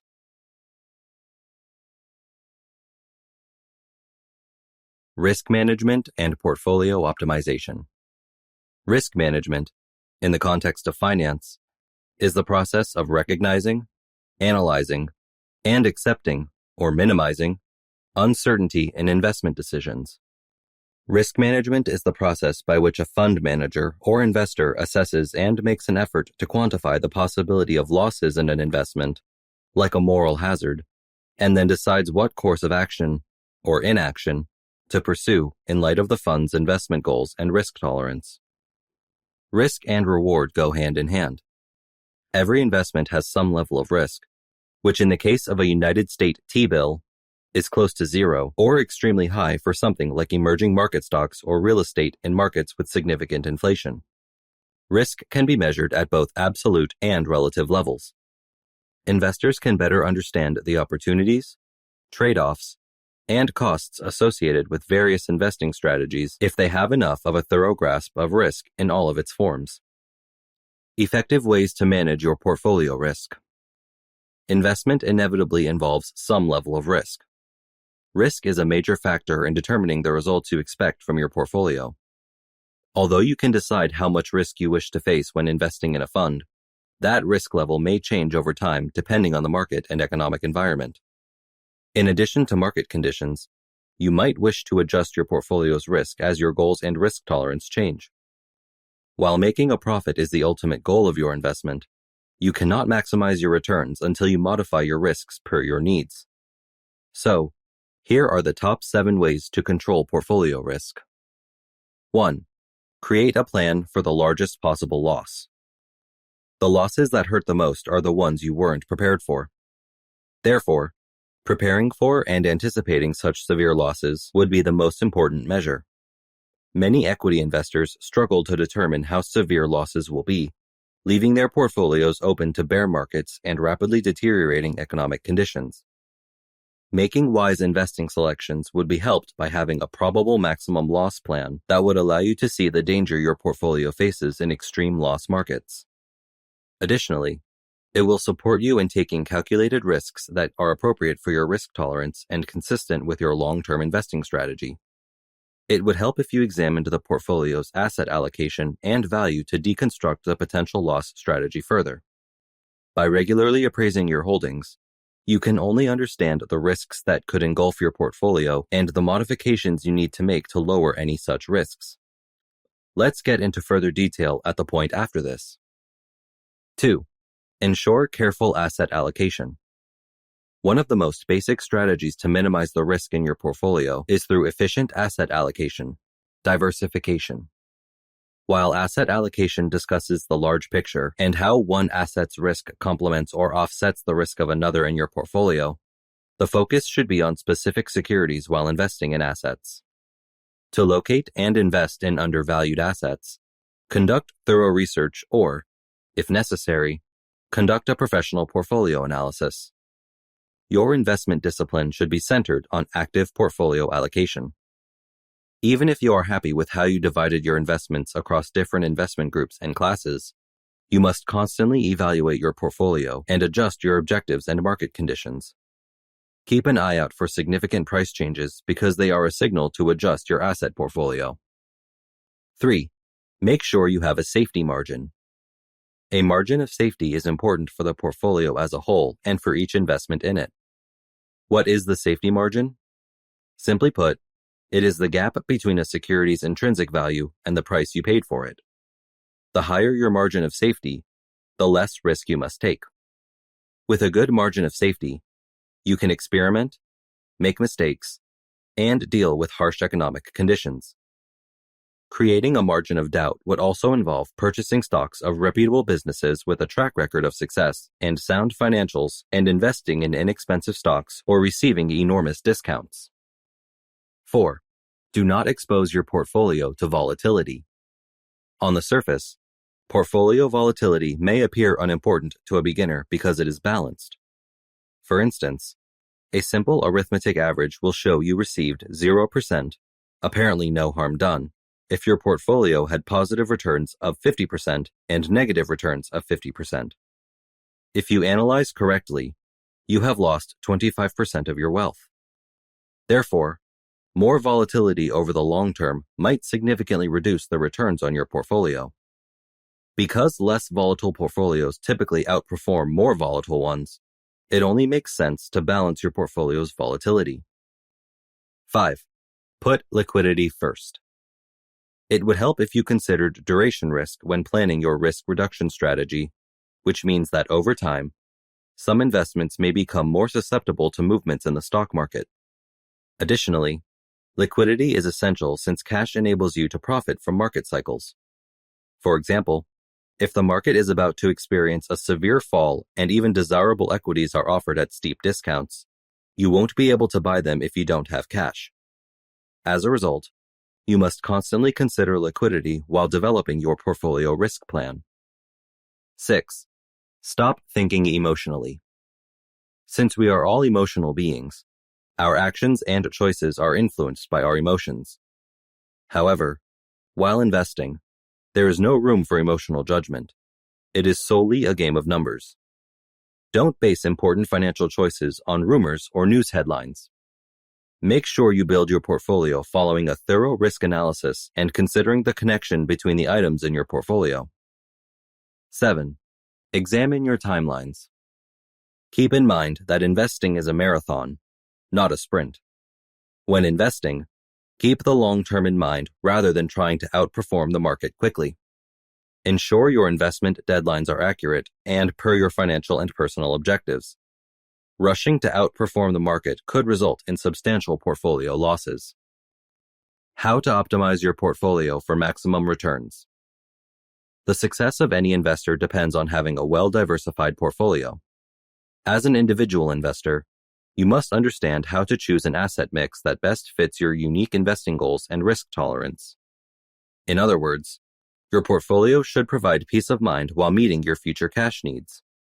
Using a systematic process, investors can build portfolios that align with their investment strategies. Here are a few crucial actions for using such a strategy. 1. Choosing your appropriate asset allocation.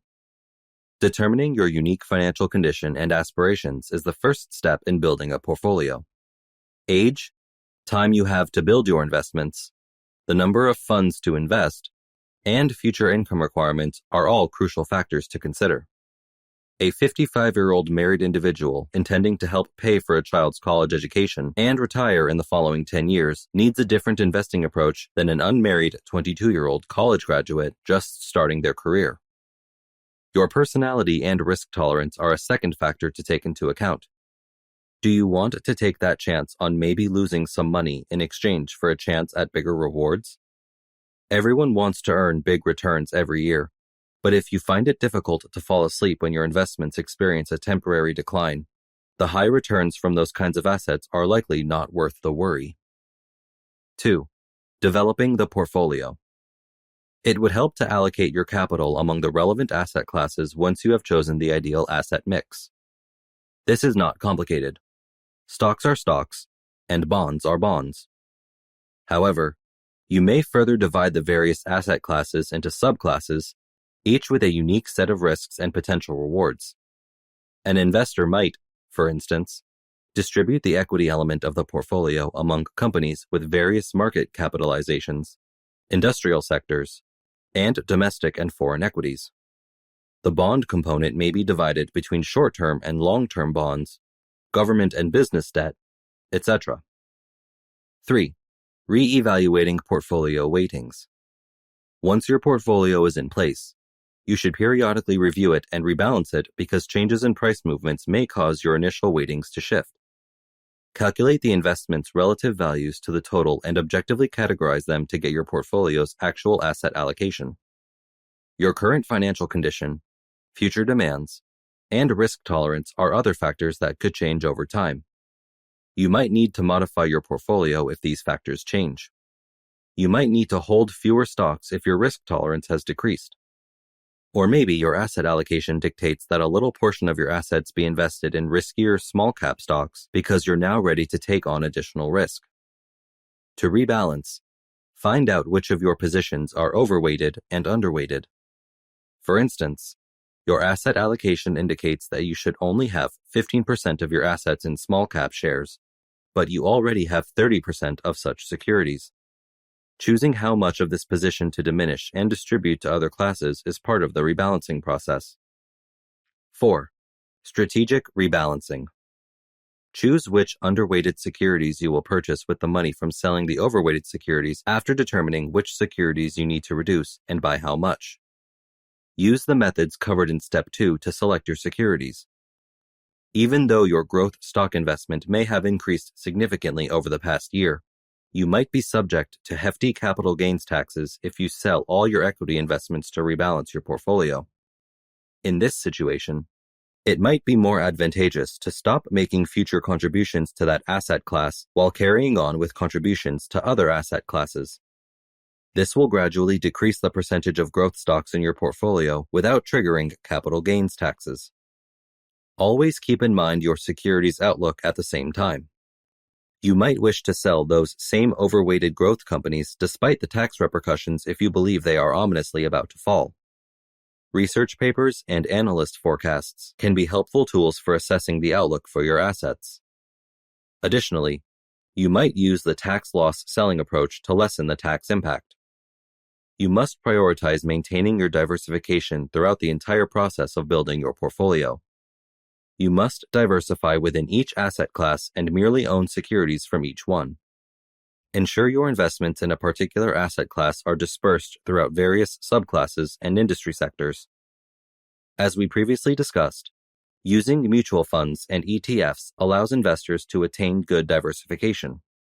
With the help of these investment vehicles, little cash individual investors can benefit from the same economies of scale as institutional investors and huge fund managers. Putting it all together, your investment plan. Your first house purchase or being prepared for retirement are crucial financial milestones that may be attained with a well-thought-out investment plan.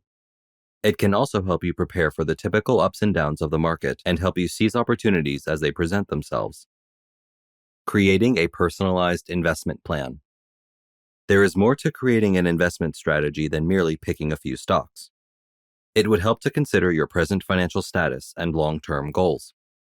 To determine your ideal asset allocation, it's also crucial to specify your time frame and the risk level you're willing to take.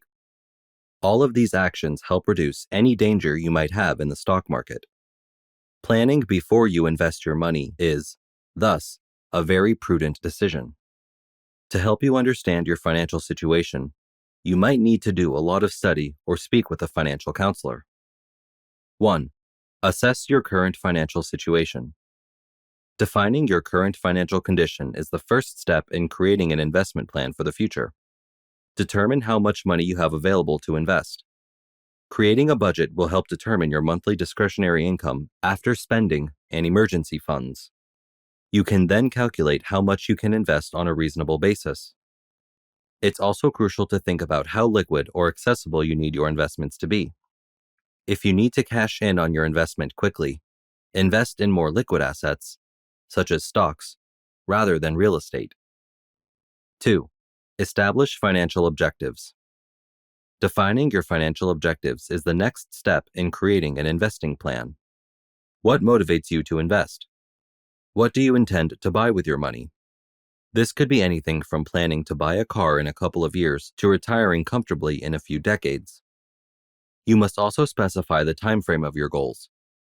How soon do you expect your investments to yield a profit? Are you more interested in long-term investment growth or accelerated growth?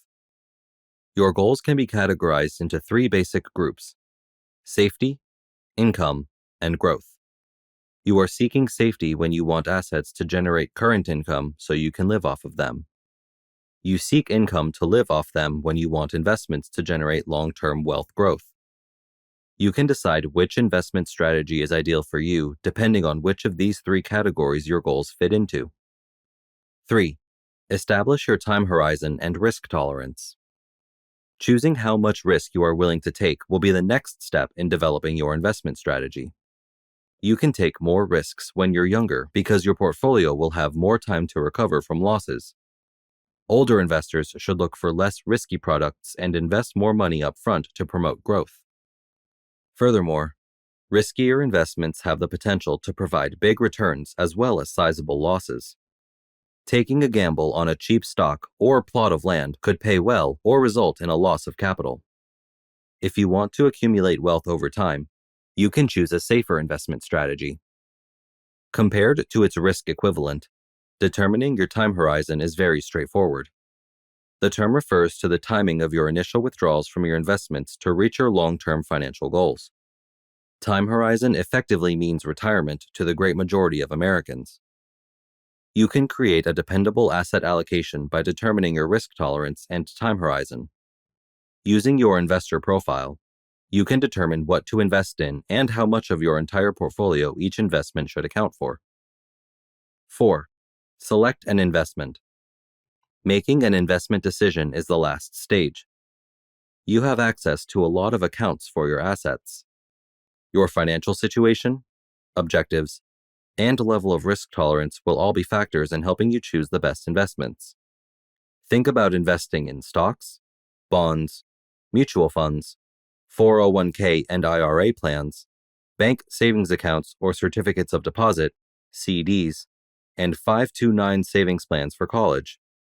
Real estate, fine art, and other tangible goods are all options for investment. Regardless of where you decide to invest, diversify your holdings. You don't want to invest all of your money in stocks and risk losing it all, say, if the stock market crashes. To maximize your stability and growth, dividing your assets over a few different investment categories matching your goals and risk tolerance is best. When you get to this point in the procedure, it might be time to talk to a financial advisor. An advisor can help you select the best investments for your money based on your goals and present financial situation. 5. Observe and rebalance your investments. It's not a good idea to leave your investments alone after making them. You should periodically review your investments to determine how they are doing and whether you need to rebalance. For instance, you might not be investing enough money each month and, therefore, not be on track to meet your goals. Or you might be investing more than you should and thus be ahead of schedule. If your investments are doing well and you want to take on more risk to achieve your goals sooner, you may want to switch your money to a more secure investment as you approach closer to attaining your long-term goals. When you believe your investment strategy is sound, you should rebalance your portfolio. This entails returning the asset allocation in your portfolio to the original composition. Let's imagine, for example, that your stock investments outperformed the rest of your portfolio by a wide margin. It can make sense to reinvest the proceeds from selling some of your equities and other investment categories to maintain your right asset allocation. Bonds, CDs, ETFs, and other investments may be among them. Achieving financial freedom through smart investing. Financial freedom is when you know your needs and wants can be satisfied without experiencing financial stress.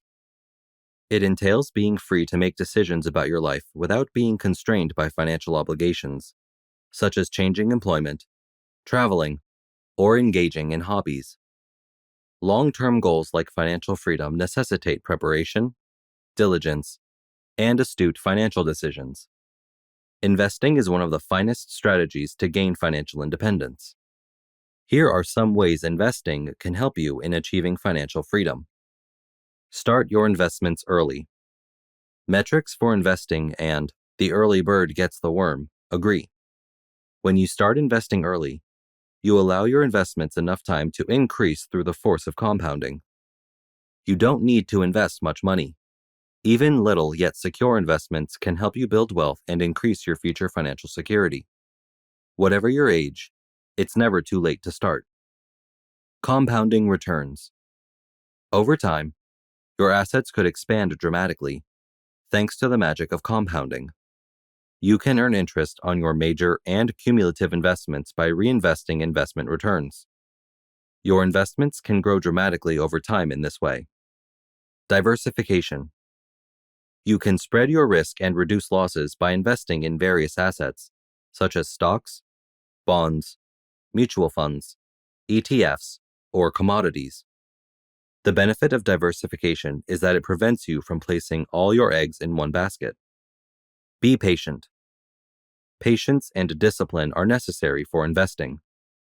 Although it may be tempting to focus on short-term gains in unpredictable markets, it's crucial to maintain your long-term objectives. When the market slumps, resist the impulse to sell your investments and wait for it to turn around. Keep up. Keeping up with current business news, economic situations, and market trends is critical. This can help you in making wise investment choices and prevent costly errors. Set your budget. Create a budget that keeps track of your earnings and outgoings. This will assist you in finding areas where you can minimize your expenses and maximize your savings. Continue to invest. Make regular investments in assets that fit your risk appetite and long-term objectives.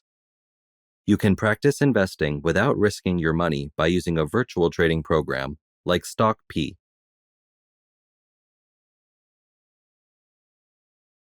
Conclusion. It can be daunting for beginners to learn how to invest in stocks, but it just involves deciding which investment strategy you want to follow, what kind of account makes sense for you, and how much money you should invest. If you're starting as an investor, you can invest in stocks with a fair amount of cash. You will need to research to ascertain your investment goals, risk tolerance, and the expenses related to stock and mutual fund investing.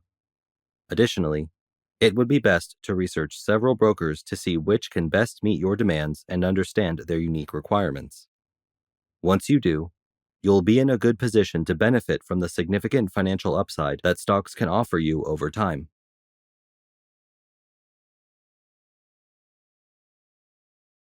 Introduction. Learn to invest in index funds if you're searching for a nice, passive approach to growing your money. With so many investment alternatives accessible today, it can be difficult for beginners to know where to begin. Achieving your financial goals depends on selecting the appropriate investment instrument. However, it can also be a challenging and perplexing procedure. At this point, index funds come in handy. These funds provide a quick and efficient approach to making stock market investments. It can be tiresome, time-consuming, and entirely perplexing to invest. And if you're buying individual equities, I advise selecting between 10 and 30 different ones.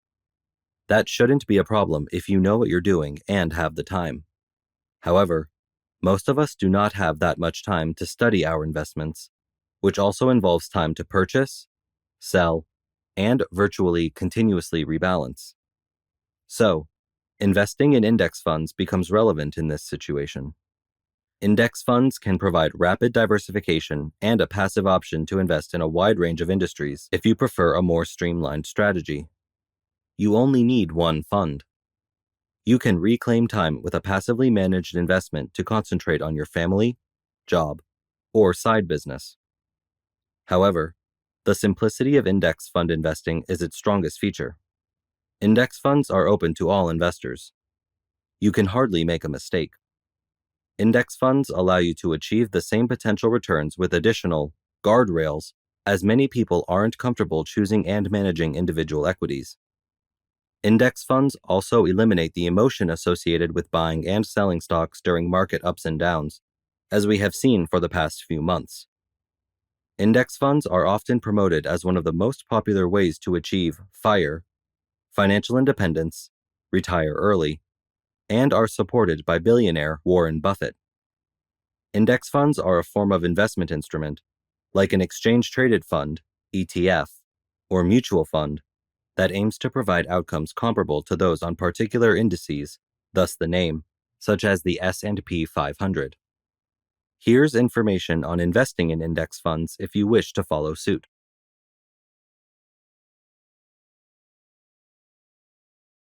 Introduction to Index Funds and Passive Investing. The performance of a standard market index, like the S&P 500 stock index, is what an index fund aims to replicate. Mutual funds, or ETFs, exchange-traded funds, that track indexes can be purchased by investors using a brokerage or retirement account. Index funds have become popular for individual investors in recent years due to their simplicity and low expenses. Without having to incur the expense and risk of purchasing and selling individual stocks, an investor can try to mimic the returns of the broader stock market by using a broad market index fund. It serves as a practical means of investing and gaining market exposure. However, index funds can operate in various ways, and purchasing and maintaining index funds can be expensive. What are index funds?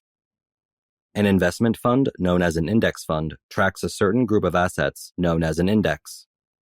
Stocks, bonds, and other assets, including commodities like gold, may be included in the index.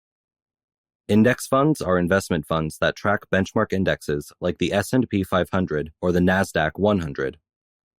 When you invest money in an index fund, that money is used to acquire shares of all the businesses that comprise that index, giving you a portfolio that is more diverse than one you would have if you had purchased individual stocks. Use the S&P 500 as an illustration. One of the important indexes used to monitor the performance of the 500 largest U.S. corporations is the S&P 500. Your investments correlate to the performance of many companies when you invest in an S&P 500 fund, one of the most well-liked. Index funds have a lower risk than individual stock ownership since they are naturally diversified and aim to reflect the identical holdings of any index they track. Market indexes often have a solid history. Although the S&P 500 swings, historically, it has provided investors with annual returns of close to 10% on average. Always keep in mind that future returns are not insured. Since the funds mimic a specific index investors don't need to monitor their stocks and bonds investments as closely as actively.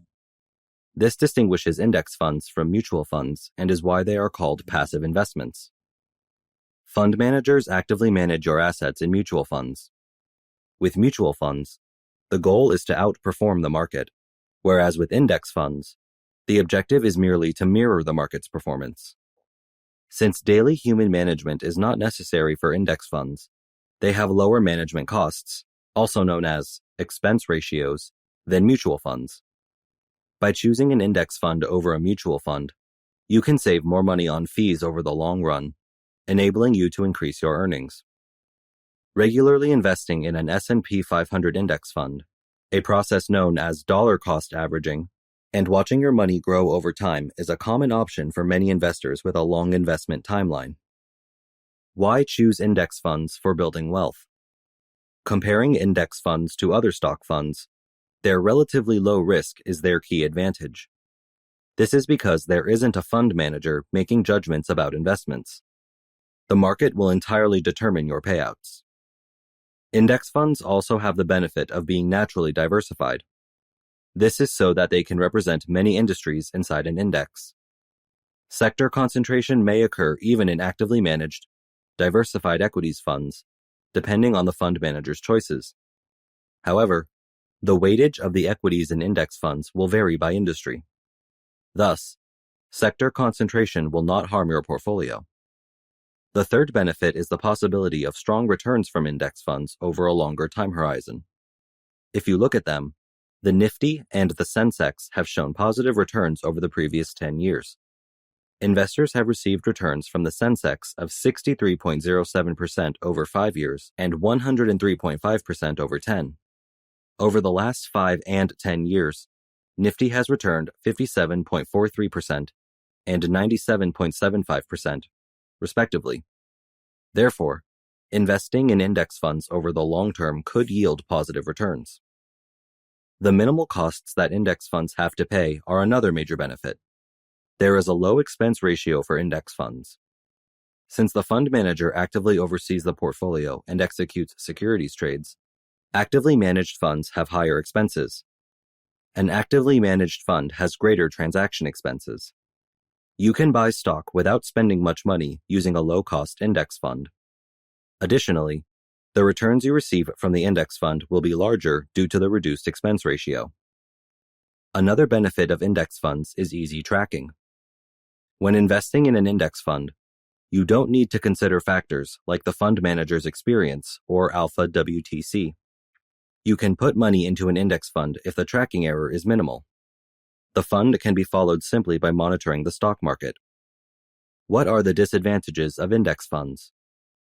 The lack of flexibility with index funds is their biggest drawback. When there is a market downturn, fund managers of index funds are prohibited from investing in further equities. Therefore, investing in equities other than those in the index will not be able to limit the losses. Actively managed funds may decide to invest in equities with various market capitalizations, particularly when the markets are erratic. This raises returns while lowering losses. Another significant drawback is that the index funds cannot outperform market returns. They will either offer returns on par with or somewhat below the market. You must invest in actively managed mutual funds if you want returns to exceed the market's expectations. Key similarities and differences between ETFs and index funds. Exchange-traded funds, ETFs, and index funds are excellent wealth-building vehicles performing well in various investment circumstances. However, it's crucial to remember that index funds are often ETFs and that index funds are virtually always ETFs. Both index funds and ETFs can be used as set it and forget it investments because they are often low cost and passively managed. Along with other features that suit the typical investor, both investment vehicles can provide built-in diversity. Here, we'll contrast these two investment options to make it easier to decide which, or both, are best for you. ETFs and index funds can perform many of the same functions for the client and are relatively comparable. Let's examine their points in common. Diversification. One of their main advantages is the ease with which index funds and ETFs make it possible to diversify your portfolio. For instance, total stock market funds monitor the performance of every publicly traded firm in the United States, which means that they currently monitor nearly 4,000 U.S. corporations. Both the VTSAX and VTI index funds from Vanguard track the same index, while the former is a mutual fund and the latter is an ETF. Low costs. The fees for index funds and ETFs are reasonable, particularly compared to actively managed funds. Since many ETFs follow an index, costs are kept to a minimum. Index funds have low personnel expenses since they only adjust depending on changes to the index, which is a passive strategy. In 2022, index stock mutual funds had an average fee ratio of 0.05%, according to the most recent report from the Investment Company Institute. This figure was 0.16% for equities ETFs. On the contrary, actively managed mutual funds and ETFs had average fees in 2022 of 0.66% and 0.68%, respectively. Investing without effort. Most ETFs and index funds only try to duplicate an index of equities or other assets. They don't actively trade and strive to outperform the market. Instead, they aim to replicate the index and match its long-term returns. Additionally, investors might use index funds and ETFs as passive investment techniques. For instance, you might be able to invest through payroll deductions if you have access to an employer-sponsored retirement plan. Your portfolio will require little to no ongoing upkeep if you invest a fixed percentage of your paycheck into index funds each pay period. The same holds if you finance a brokerage account with investments in ETFs or index funds. For instance, most brokers provide you the choice to invest automatically when you purchase S&P 500 index funds. Outstanding long-term performance. The excellent long-term performance of index funds and ETFs is another advantage. A stock picker or active fund manager can occasionally execute a good transaction, but few can constantly outperform the market over an extended period. Most active fund managers fall short of beating or even meeting their benchmark over the long term. On the other hand, index funds and ETFs offer a more reliable performance over the long term. For instance, the S&P 500 has historically generated average returns of around 10% annually. Due to their vast diversification, index funds and ETFs are wise long-term investments. Key differences between ETFs and index funds. Investors need to know the key differences between ETFs and index funds. Where to purchase. There is a significant probability that you won't have ETFs as an investment option if you contribute to a 401k or 403b through your workplace, and instead will have index mutual funds as a choice. Opening an IRA, Roth IRA, or a taxable brokerage account is normally advisable if you wish to purchase ETFs. Depending on where you open these accounts, you can access a considerably wider range of funds, including many different mutual funds and ETFs. Ultimately, you have the most possibilities for purchasing index funds through internet brokers. The big brokers provide all of the popular index fund kinds. Investment requirements. The minimal initial investment varies based on the type of index fund. For instance, investment minimums for mutual funds can be a deterrent for some investors. In the past, the minimum investment in the Vanguard VTSAX was $10,000. Since then, the minimum has been lowered to $3,000, which is much better but still excludes certain people who don't always have that much money. You can often buy just one share of an ETF when you have an account with an online broker. Even better, several internet brokers now provide the option to trade fractional shares. You can invest exactly how much you want with these fractional shares since, in some situations, you can purchase as little as 1/100,000th of a share. Trading charges. Mutual funds and ETFs have varying trading fee structures. When working with big brokers, trading commissions for stocks and ETFs are practically non-existent. However, load fees, a type of sales commission, and substantial trading commissions may be associated with index mutual funds. ETFs don't charge load fees up front or at the close. The lesson here is to consider all of the fees since trading costs may counterbalance even if a mutual fund has a lower expense ratio than a similar ETF. Tax planning. Regarding taxes, ETFs are the best option if you often purchase and sell. Capital gains taxes are only owed by the seller when shares of an ETF are sold. Because you sell these shares to fund management, this differs from index mutual funds.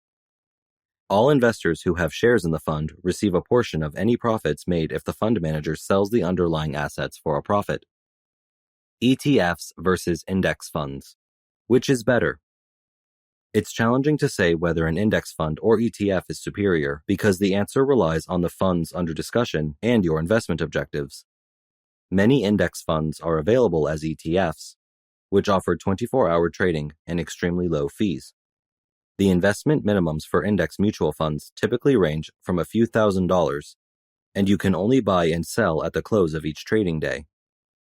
But it's vital to remember that mutual funds and ETFs are only tools for investing in assets like stocks and bonds. They're not investments in and of themselves. As long as the expenses for each fund are comparable, you should experience similar performance over longer periods if you invest in a mutual fund and an ETF that both track the same index and contain the same underlying stocks. Whether you invest in an index fund or an ETF, you invest in your future. The differences between the two are typically negligible. Index funds and ETFs are often, but not always, interchangeable. The decision to start investing is more significant than the one you select. Doing this benefits you from reduced costs, diversification, and a long-term investment. The power of diversification. The market is volatile due to political unrest, trade tensions, and slowing global growth. Even though the future is unpredictable, diversification can help manage risk and lessen the effects of a significant market disruption.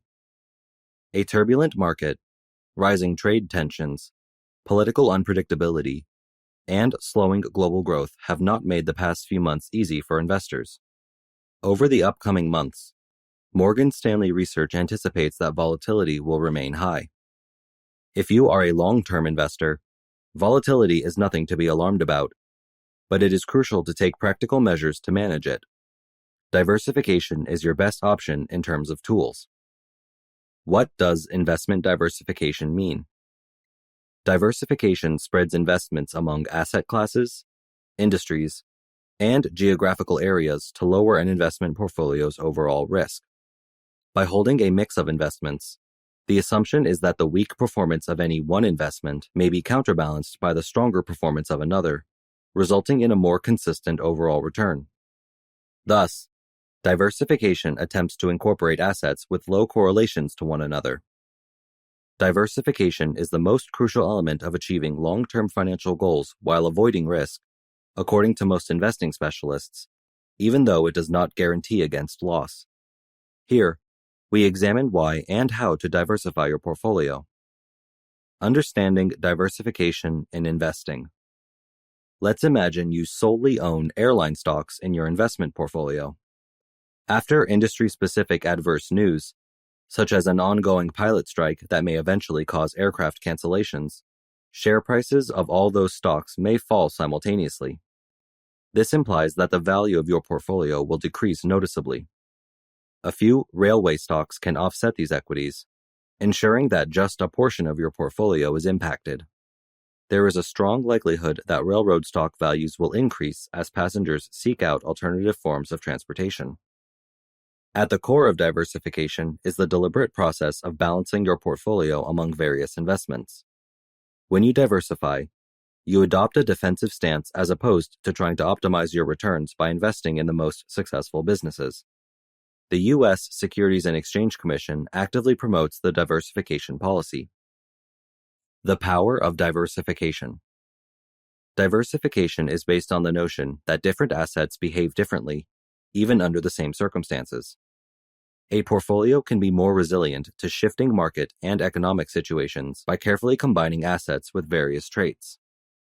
Asset allocation, or how your investments are split among different asset classes like equities, fixed income, and cash, is the greatest way to achieve diversification. According to academic studies, the asset allocation strategy substantially impacts how well an investment portfolio performs in the long run. Additionally, you can reduce the risk of your portfolio by investing across various properly picked asset classes instead of holding just one, such as Australian shares. Keep in mind that risk management is just as crucial as increasing profits. To achieve your financial objectives, it's crucial to have a long-term strategic asset allocation (SAA) framework and short-term tactical asset allocation (TAA) views that consider current market events. The importance of diversifying your investments. By diversifying your investments, you can increase profits while lowering risk. What does that signify, though?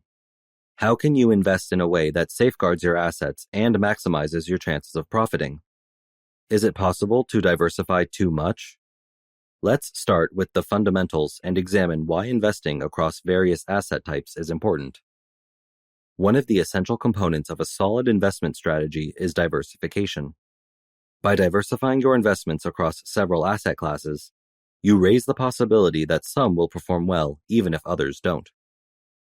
Let's start with an example to illustrate better why diversification might be advantageous. Assume you have investments in two businesses, one of which makes bicycles and the other organic baby food. Since both companies are doing well, you buy shares by spending $10,000. Over time, though, things start to go wrong for the baby food firm. While young people's interest in riding is rising, the market for organic baby food is falling. The rise in bike popularity reduces the baby food company's losses. Diversification helps in risk management and asset protection. Spread out your assets rather than putting all your money in one industry or location to increase your safety if something goes wrong. You would likely notice asset diversification if you looked at several portfolios. Most investors don't invest all of their capital in one industry or type of security. As an alternative, they usually spread it throughout several investments and asset classes. Why? Because doing so can lower the risk and safeguard their investments. The key advantage of diversification is that it lowers the volatility of your portfolio. In other words, if one investment loses value, another one might rise in value at the same time, ensuring that total performance over time, even if just barely, remains positive. As an illustration, if you invested 100% of your portfolio in stocks, a year's worth of growth would vanish overnight if the stock market dropped 10%, which is a fairly regular occurrence. While there will always be losses due to bad decisions made by investors or companies, or both, diversification reduces this risk because when some assets fall in value, others rise. Therefore, even though there will always be losses due to some bad decisions made by investors or companies, or both, when properly diversified, gains will likely still offset those losses on average across all investments equally, meaning they won't completely kill our chances at prosperity. Avoiding trying to time the market is the most crucial thing you can do while investing. Your returns will likely suffer if you attempt to enter or exit at the perfect time, which is difficult. Even experts with access to various sophisticated algorithms struggle to execute it consistently. Instead of trying to predict when an up period will start and then frantically trying to buy additional shares before prices begin to rise once more, it may be preferable to concentrate on making sure that you have something invested when one does. A diversified portfolio can help to ensure this because even if one industry performs poorly, another may be performing well enough for overall gains. If one asset class loses value relative to others, others may have gained it. And if one company files for bankruptcy, as some will unavoidably do, there are other companies whose stock price is unaffected by this event. Investing in various investment vehicles is crucial to minimize risk and maximize potential. By spreading your money out and reducing your exposure to any one investment or industry, diversification can help lower risk. For instance, if your whole portfolio consists of stock investments and the stock market crashes, it might completely wipe away the value of your holdings. However, suppose you have a varied portfolio that includes bonds, real estate assets, stocks, and perhaps even some cash. In that case, it may be less probable that all of those investments will experience a loss of value at the same time when the market declines. Since timing the market is impossible and there are no assurances as to how it will move, it is advisable to spread out your investments over time. This way, when an up phase starts, money will be invested while you wait for other people's growth periods, or even a flat period, to resume. Diversification should be understood by all investors. By dispersing your investments over a variety of asset classes and spreading your portfolio, you can minimize the chance of losing money on a single product or market area. You'll also increase the likelihood that some of your investments will succeed even if others don't.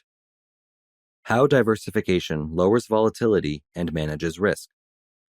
Diversification aims to improve rewards over a long period while lowering total risks. This is because all assets react differently across various periods.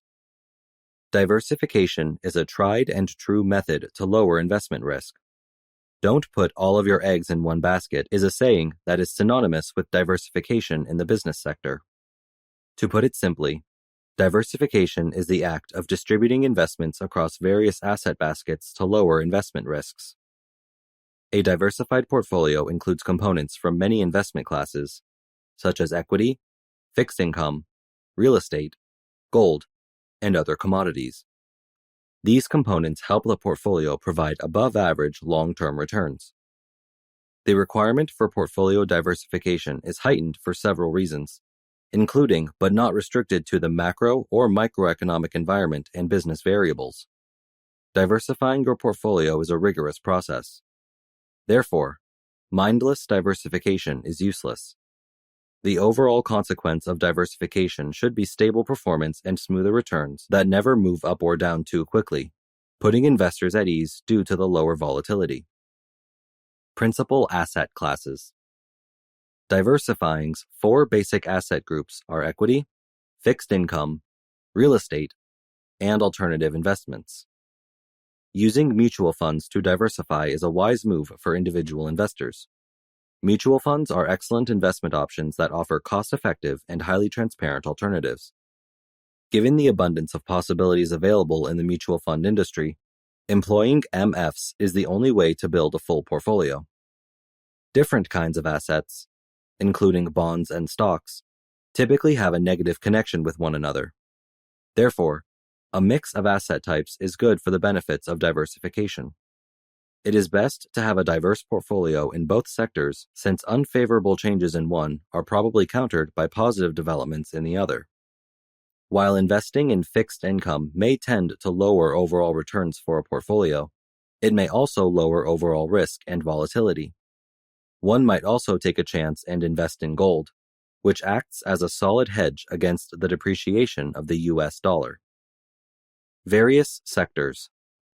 Second, it's critical to diversify the portfolio across several industries. As a result, their vulnerability to a single economic shock will be reduced, and their ability to rebalance their portfolio will be increased. An investor wishing to reduce their exposure to a particular industry may find diversifying by industry and size advantageous. It could be volatile, energy, industrials, defensive, utilities, healthcare, or cyclical, financial services, real estate. By cramming the portfolio with concentrated exposures in companies from one industry or market, you will never get the benefits of diversity. Investments in many global markets lessen the likelihood that the portfolio will be substantially impacted by unforeseen natural disasters or a change in the political climate in a particular market. It's vital to remember that the better an investment is, the more uncorrelated it is. They may weather the market differently in this way. A portfolio needs a diverse range of industries since the risks businesses face within each area are similar. Portfolios should vary by industry, size, and geography to lower company-specific risk. An investor may be able to control risk and lessen the volatility of an asset's price swings by diversifying their holdings.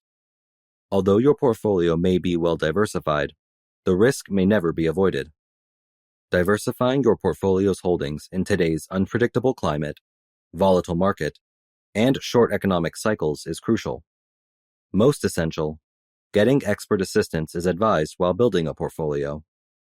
A financial expert may offer advice on methodically diversifying the portfolio, considering long-term profits, and reducing short and long-term risks. With the assistance of a specialist, you may work out your personal risk tolerance and customize your portfolio to that level. Ultimately, it all comes down to whether you want liquidity or are prepared to wait it out over the long haul.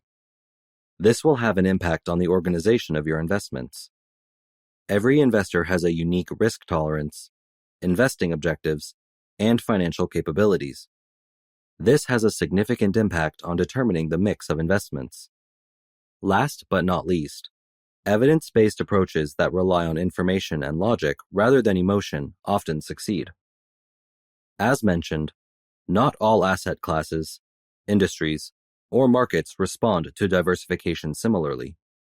Nevertheless, it is a crucial instrument for enhancing long-term, risk-adjusted returns. Exploring different types of index funds. In 1976, John Jack Bogle made index funds available to individual investors. The Vanguard 500 index vehicle was a vehicle that tracked the S&P 500 index. The main goal was to obtain broad diversification without spending much on individual securities purchases or incurring hefty fees from actively managed mutual funds. But since 1976, index funds have changed significantly.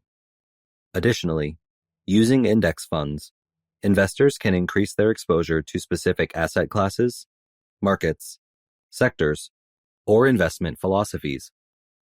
This chapter will examine 9 different types of index funds that have developed over time. We'll look at how they differ in terms of construction and how they can work with different risk profiles in investor portfolios. 1. Broad market index funds.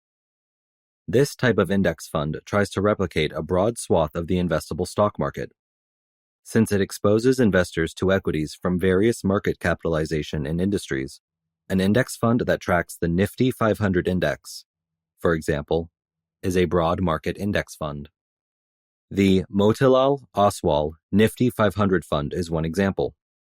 Another example is the 750 equities from large cap, mid cap, small cap, and even micro cap enterprises that will be available to investors through the Navi Total Market Index Fund. In addition, there are numerous index funds worldwide. A sizable portion of the index fund investments in the U.S. are made in broad market funds such as the Wilshire 5000 Total Market Index Fund, the Russell 3000 ETF, and the Vanguard Total Stock Market Index Fund. In conclusion, broad market index funds merely attempt to replicate the overall stock market performance. As a result, they provide an excellent option for long-term investors. However, the holdings will always overlap if you invest in a broad market index and additional index funds. It is impossible to prevent this overlap. However, as long as you meticulously analyze your overall asset allocation among large, mid, and small cap companies, regardless of whether you invest via mutual funds or stocks, you shouldn't be overly concerned with the overlap. 2. Market Capitalization Index Funds. Size is important. It is an adage ingrained in our culture, especially regarding investing. The market capitalization of the companies is used to weigh the bulk of the various indexes. For instance, market cap-weighted indexes include the Nifty 50, the Sensex, the Nifty Next 50, the Nifty Midcap 150, the Nifty Smallcap 250, and the Nifty 200. Stocks often experience ups and downs. Most stocks are either overvalued or undervalued at any one time in that framework. In other words, a market cap index weighs a stock more heavily if it is overvalued and less heavily if it is undervalued. Therefore, every new dollar in an index fund fuels the already present distortion. As a result, certain equities end up with disproportionately higher prices than others. Another way to look at it is that by driving up stock prices, index funds are somewhat to blame for prolonged bull runs. Nevertheless, a swift and significant market-wide correction inevitably results when the costly equities reach an unsustainable price level. Again, short-term volatility shouldn't be a huge concern if you are a long-term investor. 3. Equal weight index funds. Opting for an equal weight index is one strategy to combat the over- and underweightedness of a market cap-weighted index.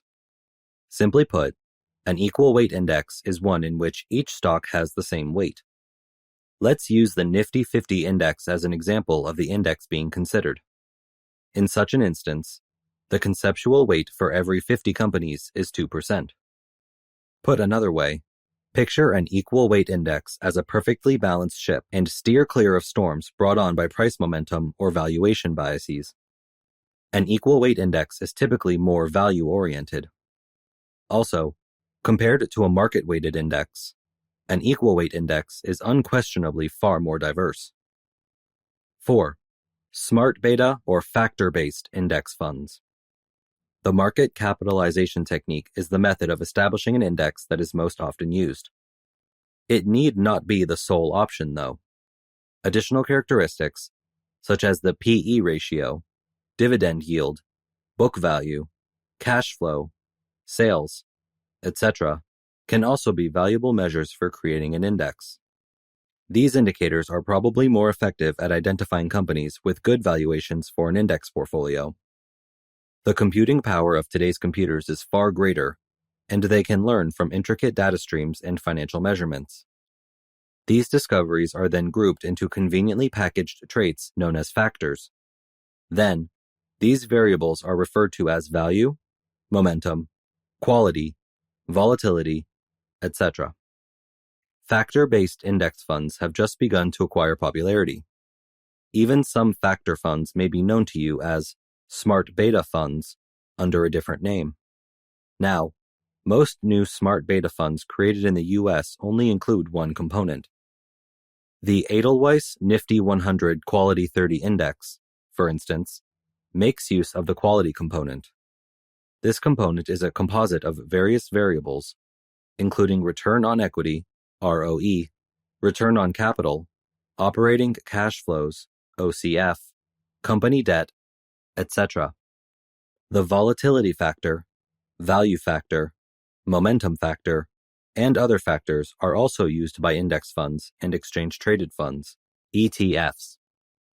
Index funds, which use 2 factors and occasionally 3 factors, are a type of multi-factor fund that mutual fund providers have recently introduced. These multi-factor index funds manage returns, risk, and volatility more effectively to provide a complete investing alternative.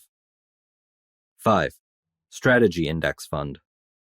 The goal of a strategy index fund is to duplicate strategy indexes, which are created utilizing investment methods and quantitative modeling. For instance, the Nifty Dynamic Asset Allocation Index is one of the available strategic indexes. The 2 indexes that comprise this index series' main components are the Nifty 50 and Short Duration Debt Dynamic PE Index and the Nifty 50 and Short Duration Dynamic PB Index. Assigning weight to each asset class based on its value as determined by the price-to-earnings ratio, PE, or price-to-book ratio, PB, these indexes track several asset classes, primarily equities, and debt. As a result, it may be appropriate for investors who want to reduce their stock allocation when it is too high, and vice versa. 6. Sector-based index funds. ETFs, or funds based on industries, are popular among investors. The goal is to invest in companies operating in the same sector or industry. For instance, each industry has index funds and ETFs, such as banking, technology, healthcare, infrastructure, and consumer. Typically, these sectoral funds serve bigger groups. However, there exist index funds with considerably more restricted and detailed mandates. A PSU bank-only or a private bank-only index fund is an option for investors, whereas a banking sector index fund is focused on the larger banking category. Over the past few months, several launches in this area have been in the U.S. investment business. Additionally, it is a category that has the potential for rapid growth. 7. International index funds. There were merely 3 or 4 passive overseas funds earlier in the year. However, there have been a lot of offerings in the international index fund market over the past 8 months. Several U.S.-specific indexes, including the NYSE FANG Plus Index, the NASDAQ Index, and the S&P 500 Index, are now tracked by funds. Additionally, a few funds track the Hang Seng Index. You can also access a few developed market indexes that function independently or in combination with other funds. Recent indexes' historical performances, particularly those based in the US, have helped to win over Indian investors. This has had the beneficial effect of increasing portfolio diversification. Consider the NYSE FANG Plus Index as an illustration. This index comprises 10 heavily traded internet and technology stocks, such as Apple, Tesla, Facebook, Twitter, and Alibaba, with equal weights. The performance correlation between the NYSE FANG Plus Index and the Nifty 50 Index is the key performance indicator in this case. These 2 indexes are utterly at odds with one another in terms of performance and the types of businesses and industries they represent due to their small 0.15 correlation. As a result, investing in the FANG Plus Index not only facilitates crucial diversification, but also aids in filling in some of the potential holes in your portfolio. 8. Debt Index Funds. When you invest in debt products, you run the risk of 2 main things. One is that changes in interest rates cause fluctuations in bond prices. This is what we refer to as the interest rate risk. And secondly, the credit risk, or the likelihood that some bonds will stop paying because the bond issuer has stopped making payments. In India, debt-based index funds are not among the most well-liked products. However, debt index funds, such as target maturity index funds, can be very helpful in reducing the credit and interest rate risk in your portfolio. Take the just released ICICI Prudential PSU Bond plus SDL 4060 Index Fund, September 2027, for instance.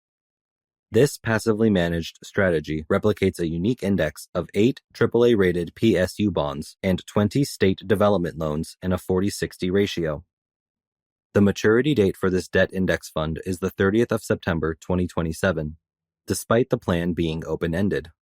Therefore, interest rate risk is eliminated if an investor holds their investment until maturity. The credit risk is also non-existent because the investments flow into PSU bonds and AAA securities. Now that numerous investment firms are introducing schemes in this category, debt index instruments are becoming increasingly popular. For instance, the investment philosophy of ICICI Prudential PSU Bond plus SDL 4060 Index Fund, September 2027, is comparable to that of Aditya Birla Sun Life Nifty SDL plus PSU Bond September 2026 60/40 Index Fund and Edelweiss Nifty PSU Bond plus SDL Index Fund 2026.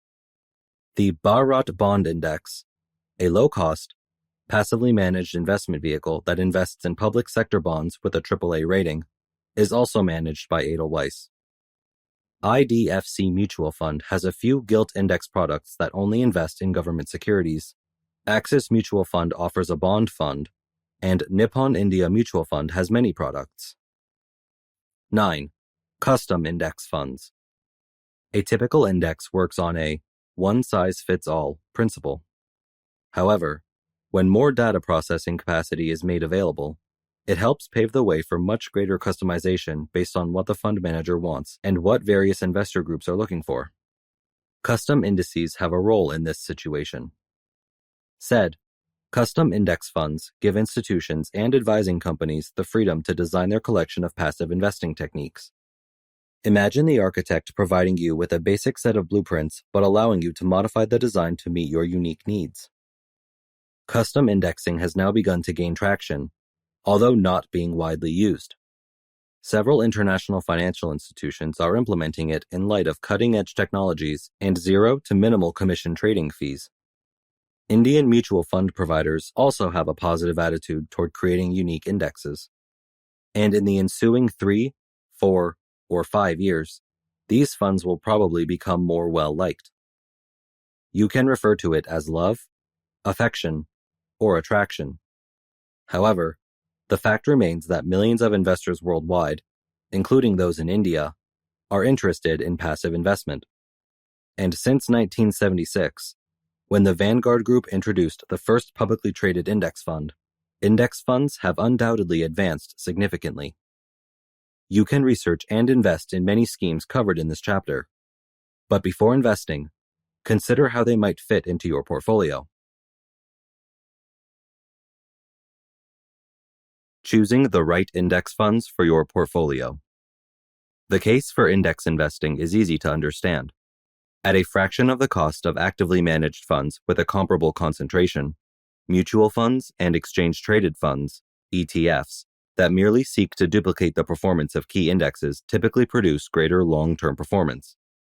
Index funds and ETFs accounted for 40% of all investor assets by the end of 2020, up from less than 20% in 2010, as this simple argument has gained popularity.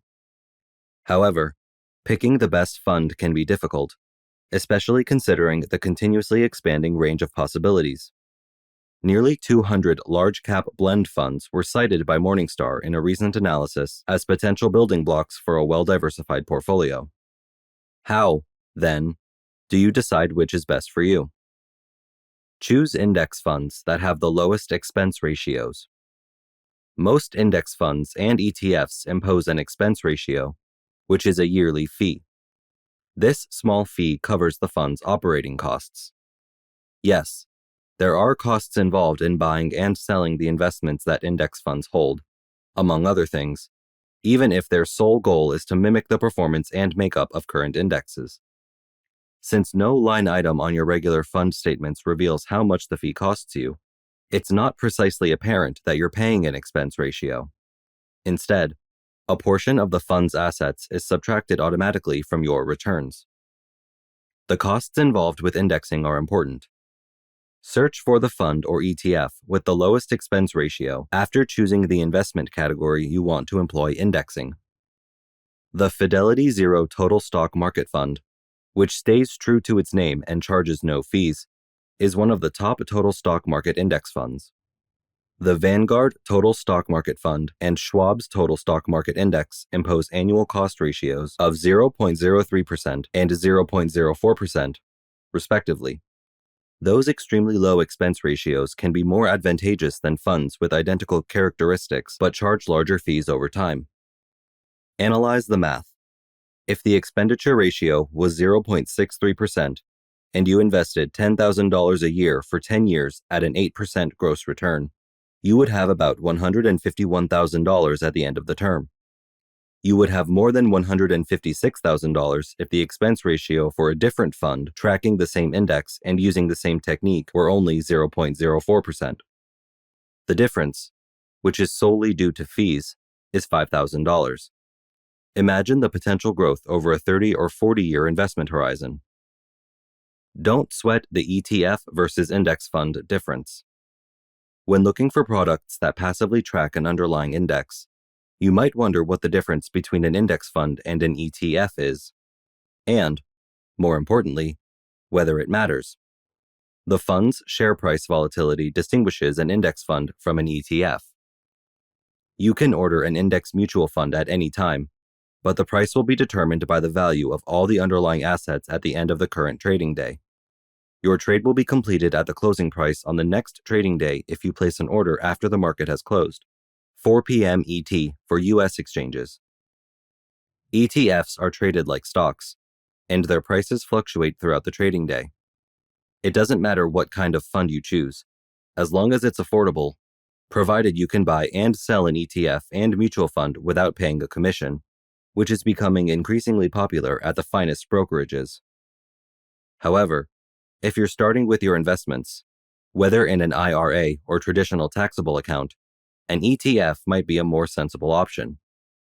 Many mutual funds have a $1,000 or more minimum initial investment requirement. However, if you open a brokerage account, you can start investing immediately with just one ETF share, often far less than a fund minimum. Even a tiny portion of an ETF may be enough to get you started. ETFs often benefit from lower expense ratios as well. Sometimes the differences are minute. The expense ratio for the Vanguard Total Stock Market ETF is 0.03%, whereas the fee for the mutual fund counterpart is 0.04%. Sometimes the difference is more than a few hairs. The expense ratio for the iShares S&P 500 Index ETF is 0.09%, while the investor share class of the mutual fund version levies a fee of 0.35%. But one fundamental principle still applies when choosing between mutual funds and ETFs. Go with the one that makes it the least expensive to generate an index. How index funds work best in a portfolio. A retirement or investing portfolio can be used in a variety of ways. You can rely on indexing. Robo-advisors often use ETFs for this strategy. As an alternative, you can combine actively managed funds with index funds. Hawley builds his clients' portfolios using the Core and Explores strategy. The foundation uses low-cost index funds and ETFs, but he also selects some actively managed funds offering more alluring risk-reward potential. Regardless of the strategy you select, the goal is to concentrate indexing in the market segments commonly referred to as being efficient. A market with so much information available and smooth trading that is difficult for active management to outperform.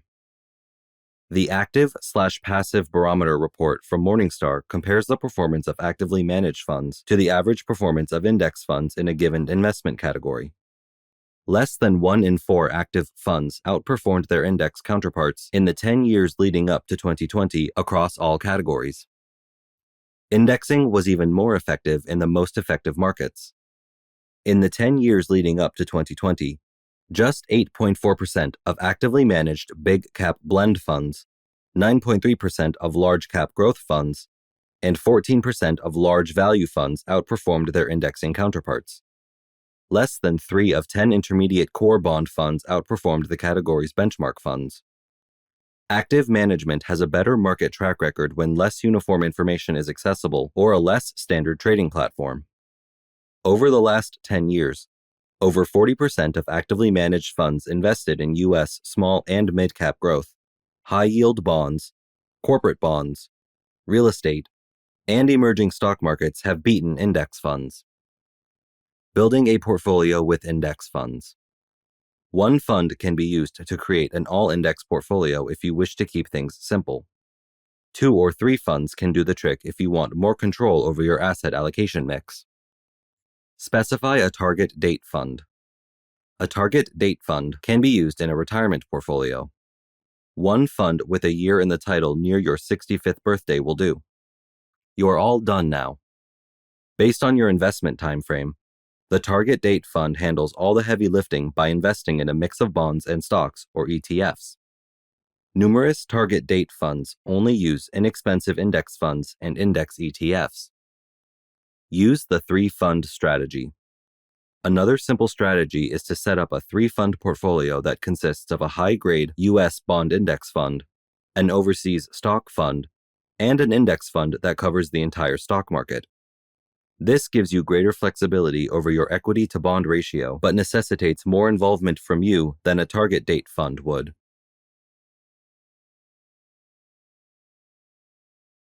Setting your investment goals. According to a recent Bankrate survey, more than half of American workers claim they are behind on their retirement savings. The ultimate financial objective for many people is retirement, so why do so many people fall short? Failure to establish and maintain specific investment goals over time may be one of the causes. If you don't know what your goals are in the first place, it won't be easy to achieve them. Even though beginning as a new investor can be frightening for some, knowing your top priorities can increase the likelihood that you'll succeed in achieving them. Here are 4 guidelines for setting investment goals. Know what is most important to you. It would help to consider what's essential to you before defining particular investment goals. Do you intend to have children? When do you intend to retire? You can learn more about what is important to you by considering the answers to questions like these. From there, you can begin defining your financial goals, which are any life events for which you'll need to start saving and investing. Retirement, getting married, having kids, and purchasing a home are common investment objectives. The following stages will assist you in setting and achieving your goals. 1. Choose your top priorities. Each person's objectives will vary differently depending on their particular situation. You can direct your savings toward the areas of your life that are most important to you by figuring out your priorities. SMART is a well-known acronym for a goal-setting strategy. This is how it goes. S. Specific. Goals should be specific, outlined, and understandable. M. Measurable goals are easier to track and determine whether you are on track or lagging. A. Achievable. You should be able to accomplish the objectives. R. Realistic. Goals shouldn't be impossible fantasies. T. Time-based. When do you anticipate achieving your goals? 2. Organize your goals based on how far into the future they might extend. After determining your most important goals, dividing them into several time horizons can be useful. This will enable you to choose the investments that will work best with each goal. Short-term goals. Goals that fall under this category are probably things like a trip, a down payment on a car, or other events that will probably happen within the next several years. Medium-term goals. These goals will likely be more substantial and may take longer. Depending on how big you want it to be, this category of goals could include a down payment for a home or wedding. Long-term goals. When people consider saving, retirement is typically the first thing that comes to mind. Retirement is the ultimate long-term objective if you're starting your profession because it will probably take 30 to 40 years from now. If you have little children and are saving for their future college costs, saving for your children's education would also fall under this heading. 3. Select investments that support your goals. It would help if you choose the optimal investments for each goal after determining the time horizon for each one. Since the goals have different periods, using the same investment approach for each won't make sense. The investments that often achieve various goals the best are listed below. Investments for short-term goals. It would help if you focused more on protecting your money than rapidly growing it when investing for events that will occur in a few years or even sooner.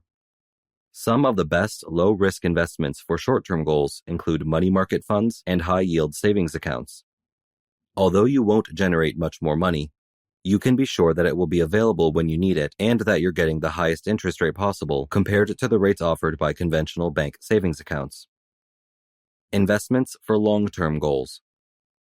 Depending on your total risk tolerance, you might be able to take greater risks for goals that are a little further in the future, such as those that are 3 to 5 years out. Some investors might continue with riskier products like high-yield savings accounts and money market funds.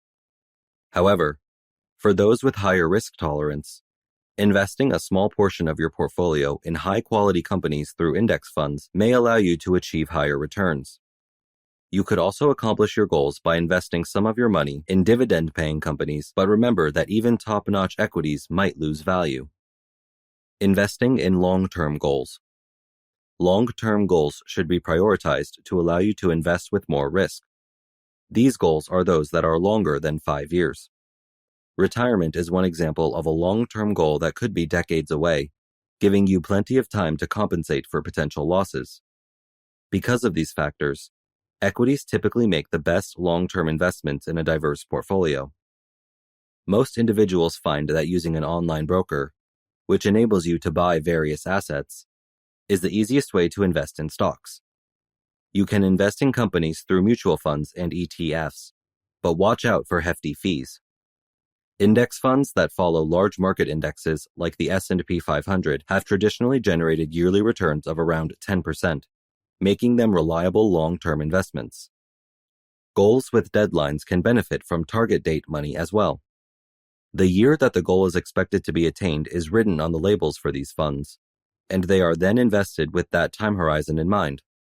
For instance, a 2050 target date fund will start investing rather aggressively and progressively change its asset allocation to be more cautious as time passes and the target end date approaches.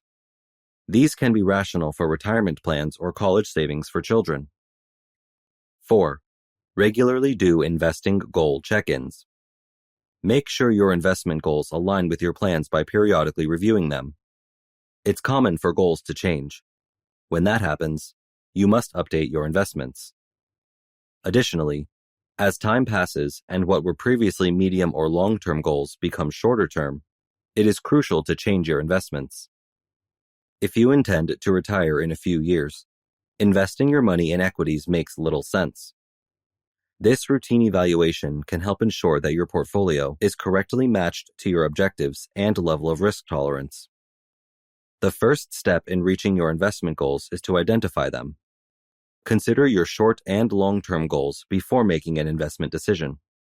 Remember to evaluate your goals at least once yearly and modify your portfolio as necessary. Your goals can be achieved by exercising discipline and following your plan. Robo-advisors can be a terrific method for people who would rather have someone else manage their assets to access excellent portfolio management at a far more affordable cost than hiring a traditional financial advisor. You can even obtain features like tax loss harvesting and automatic portfolio rebalancing. Considering your time horizon and risk tolerance. An investor's risk capacity or tolerance can be evaluated using their time horizon. At its core, a time horizon responds to a crucial question: when do you need this money? Example of a time horizon. Almost everyone has the same investing goal, which is to have a comfortable retirement. Imagine you wish to retire a little early, at 65, instead of the typical retirement age, 67. If you're 30 years old in 2023, your temporal horizon includes the 34 years from now to 2057. To accelerate your progress and feel secure enough to quit the workforce in 2057, you'll need to take bigger chances with your assets earlier in your career. It's crucial to understand that you'll need to consider a different time horizon when considering retirement. You won't need the entire sum on the day you retire. Your money might need to last an extra 30 years, depending on your health and the lifespan of your family. Common time horizons. You will consider various investing time horizons at once because you have several goals for your money. It would help to consider the calendar when evaluating your goals, whether saving for a new automobile or preparing to buy a vacation home. These 3 time horizons are typical. Short-term time horizon. A short-term time horizon is the money that you will soon require access to. Your emergency fund, which you can keep in high-yield savings or money market account, is an example of a super short-term goal. If the worst happens tomorrow, you will need your money immediately to cover some bills. Other financial requirements fall into the short-term horizon group, even though they have a little longer horizon. You might want to meet your target before the lease on your rental unit expires in 11 months if you're saving for a down payment on a home. Value loss is unaffordable, but some more growth would undoubtedly be beneficial. Maybe you'll invest it in a short-term certificate of deposit to benefit from increased interest profits. Medium-term time horizon. Depending on how you view your goals, what falls under a medium-term time horizon may change, although these often take place between 5 and 10 years from now. For instance, if you are saving for college for your 9-year-old, you will need to start taking money out for tuition in the next 8 years.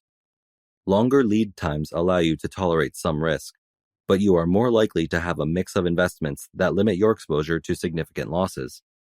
You may, for instance, spread your investments among stocks and lower-risk bonds. Long-term time horizon.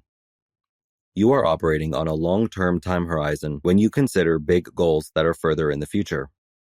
Retirement is the most obvious illustration of a long-term view for a younger investor. You have decades of labor ahead of you if you are in your 20s or 30s. Your ability to manage the risks of loss in your investing portfolio increases with time. Why it's crucial to understand your time horizon. You must know your time horizon to develop an investment strategy that achieves your goals. A crucial distinction between the return on investment and the return on your investment will depend on the time horizon. Your attention is shifted toward its return since you have a shorter time horizon. You want to be sure you can recoup your initial investment. For instance, if you know you'll need the money in a year, you won't have much time to let it grow and won't have much room to take a chance of losing it. However, if you have a longer time horizon, you'll be considering the typical meaning of ROI, which is a return on investment. You can tolerate greater volatility to pursue larger returns thanks to the luxury of more time. How to determine your time horizon for investing. Knowing when you'll need this money allows you to understand your investing time horizon better. You can estimate how much you would need to save at an average annual return using Bankrate's simple savings calculator. Remember that your investment allocations will change as your time horizon does. You will need to take a more cautious stance when the due date for your money is approaching. For instance, your retirement has a distant future when you are 25. Your initial retirement account withdrawal at age 60 will have a short-term time horizon. Your attention will shift away from growth and toward protecting against losses. Constructing a balanced portfolio with index funds. Building a balanced portfolio is an important task and an art in investing. Your portfolio of investments includes all of your holdings, such as stocks, bonds, mutual funds, and exchange-traded funds in your brokerage, retirement, and other accounts. It would help to have a balanced portfolio to manage market risk and attain your long-term goals. Asset allocation strategies for long-term growth. Asset allocation refers to the variety of investments in a portfolio. Maintaining the proper asset allocation is likely the most crucial choice long-term investors can make. It represents the percentage of stocks, bonds, and cash in any portfolio. The allocation of your assets, specifically, how much of your assets should be in stocks, is the most fundamental decision in investing, according to Jack Bogle, the creator of Vanguard. How many bonds should you own? How much cash should you keep on hand? Bonds and stocks each have different benefits and drawbacks. According to history, stocks typically have a better rate of return than bonds over the long term. Stocks have experienced an average annual return of over twice that of bonds since 1926. Additionally, stocks have higher volatility. A portfolio's volatility is reduced with bonds, but the projected returns are lowered. Given this dynamic, choosing between stock and bond allocation may seem challenging. This chapter will examine asset allocation models from two different angles. First, we will look at the stock-to-bond allocation and how it affects the volatility and returns of a portfolio. Next, we'll take a closer look at some sample investment portfolios that any investor can use to put their finalized asset allocation into practice. A plan for asset allocation includes more than just stocks and bonds, so keep that in mind. For instance, while allocating equities, one may consider factors like market capitalization, geography, U.S. versus worldwide stocks, and alternatives, such as real estate and commodities. Some of these asset classes will be considered in the following model portfolios. Basic asset allocation models. As was already mentioned, the distribution of funds between stocks and bonds is an investor's most crucial choice. Thanks to much historical data, we know the long-term behavior of various stock and bond allocations. 100% bond portfolio. Based on data from 1926 to 2018, Vanguard provides information on several portfolio allocation methodologies' historical risk and return. For instance, a bond portfolio typically generates a 5.3% annual return. 1982 was its greatest year, with a return of 32.6%. In its worst year, 1969, it plummeted 8.1%. 14 out of the 93 years of historical data presented by Vanguard saw a value loss for 100% bond portfolios. 100% stock portfolio. On the other hand, an all-stock portfolio had an average yearly return of 10.1%. 1933 was the greatest year, with a 54.2% return. Its worst year, 1931, just 2 years earlier, saw a decrease of 43.1%. Vanguard's investigation covered 93 years, during which the portfolio lost value 26 times. The differences between these two extreme portfolios highlight the benefits and drawbacks of bond and equity investments.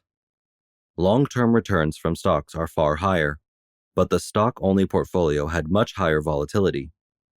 Investors must decide how much volatility they can take while also considering the returns required to achieve their financial objectives. Models for asset allocation based on income, balance, and growth. We can categorize asset allocation models into three major categories: income portfolios, which contain 70% to 100% of bonds; balanced portfolios, which contain 40% to 60% of equities; and growth portfolios, which contain 70% to 100% of stocks. A growth portfolio is typically advised for investors who plan to retire after a long career. Regardless of the asset allocation model you select, it would help if you decided how to put it into practice. We'll look at 3 simple asset allocation portfolios in the following section, which you can use to build an income, balanced, or growth portfolio. 3 portfolios for easy asset allocation. One could build various asset allocation portfolios to carry out an investment strategy. Here, we'll keep it simple and examine 3 fundamental strategies. Although their complexity rises, they are all fairly easy to implement. The one fund portfolio. With just one target date fund, you can put an asset allocation strategy into practice. Most 401k plans have target date retirement funds for 2 crucial purposes. They start by distributing an investor's funds among various diverse mutual funds. Bonds and stocks are both investments in these funds. They often include holdings in domestic and foreign stocks, bonds, and small and large cap firms. Second, The target date retirement fund gradually changes its asset allocation in favor of fixed income securities like bonds as an investor approaches retirement. This lessens the portfolio's volatility as the investor approaches the point at which the portfolio will increasingly be relied upon to pay for retirement living expenditures. Target date funds are typically categorized according to the year the investor intends to retire. For instance, an investor anticipating retiring in around 35 years may opt for the Vanguard Target Retirement 2055 Fund, VFFVX. This fund invests in U.S. and foreign bond funds and U.S. and foreign stock mutual funds. Its asset allocation approach currently has about 90% stocks, 10% bonds, and short-term cash reserves. Of course, as we approach closer to 2055, this allocation will start to tilt toward bonds. When thinking about target date funds, bear the following three things in mind. Fees for target date funds can be very high. Vanguard's target date retirement funds are inexpensive, while some mutual fund providers charge more than 50 basis points. A taxable account might not be a good fit for target date funds. Target date retirement funds might not be the best choice for a taxable investment account because they contain bonds and other fixed income instruments. Putting money into a target date fund corresponding to the year you intend to retire is unnecessary. Regardless of the year you intend to retire, you can discover a target date retirement fund that follows your preferred asset allocation strategy. The two-fund portfolio. Consider a two-fund strategy if you want more control over your asset allocation. You may build a strong investment portfolio using just two diversified index funds. You may, for instance, invest your stock allocation in a total market index fund that includes domestic and foreign corporations. The portion designated for bonds might subsequently be added to an index fund that holds all bonds. The stock-bond allocation you like can be implemented simply with this portfolio. As an illustration, here are two Vanguard mutual funds that might be used to create a two-fund portfolio. Vanguard Total World Stock Index Fund, VTWAX, and Vanguard Total Bond Market Index Fund, VBTLX. Such a portfolio might not appear to offer enough diversification at first look. However, the Vanguard Total World Stock Index Fund invests in over 8,400 firms. These businesses also have headquarters throughout the world. The Vanguard Total Bond Market Index Fund buys more than 9,000 bonds. In other words, even this two-fund portfolio has many investments. The three-fund portfolio.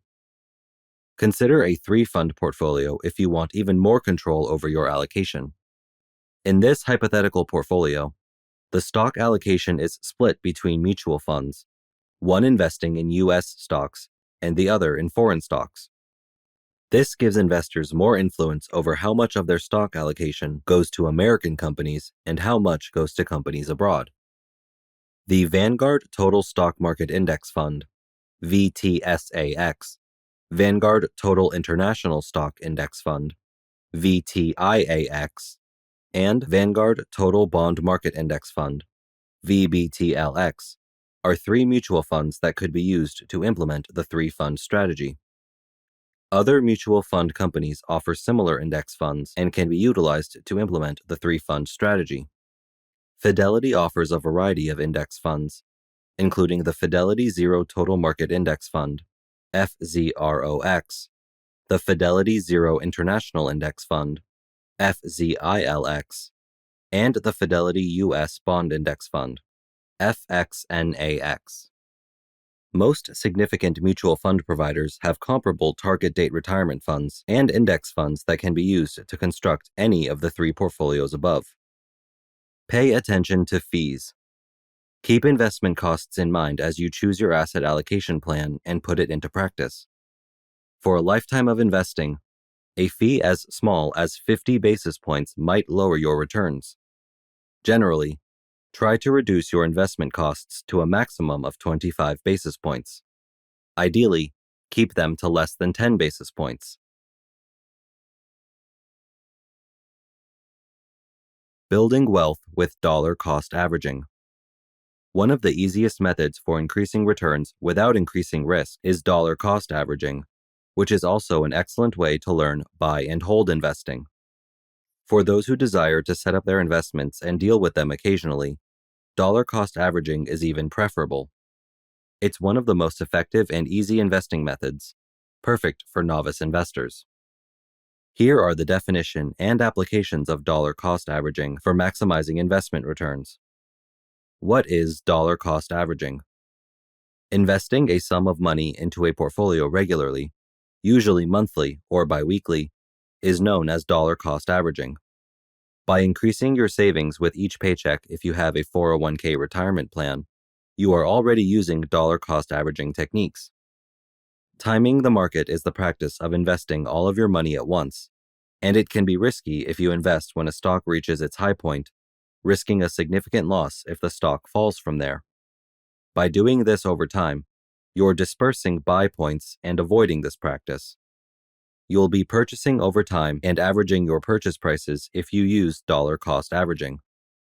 Dollar cost averaging allows you to profit from a choppy market.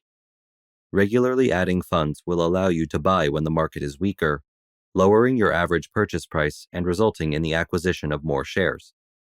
Your regular payment will purchase fewer shares when the market rises, but you will already have shares from earlier purchases, so you will still profit and won't completely miss out. Dollar cost averaging can also have other advantages.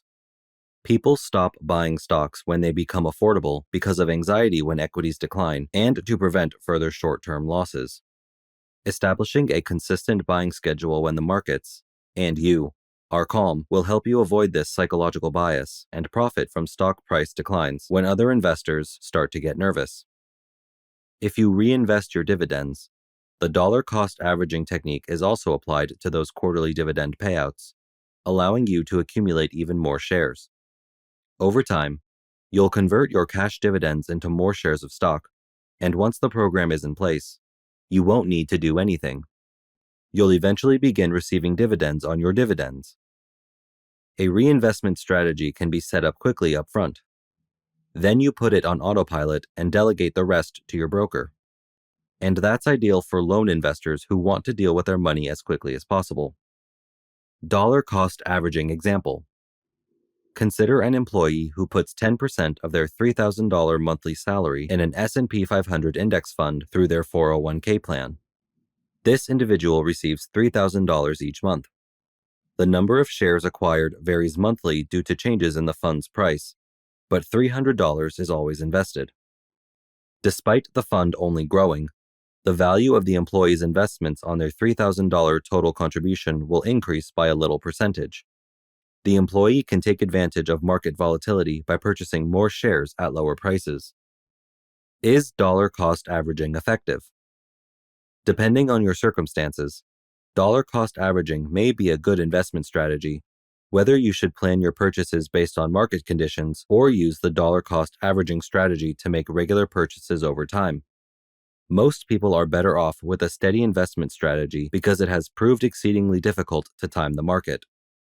Another problem is that most people invest their money as they earn it, often through a 401k at work.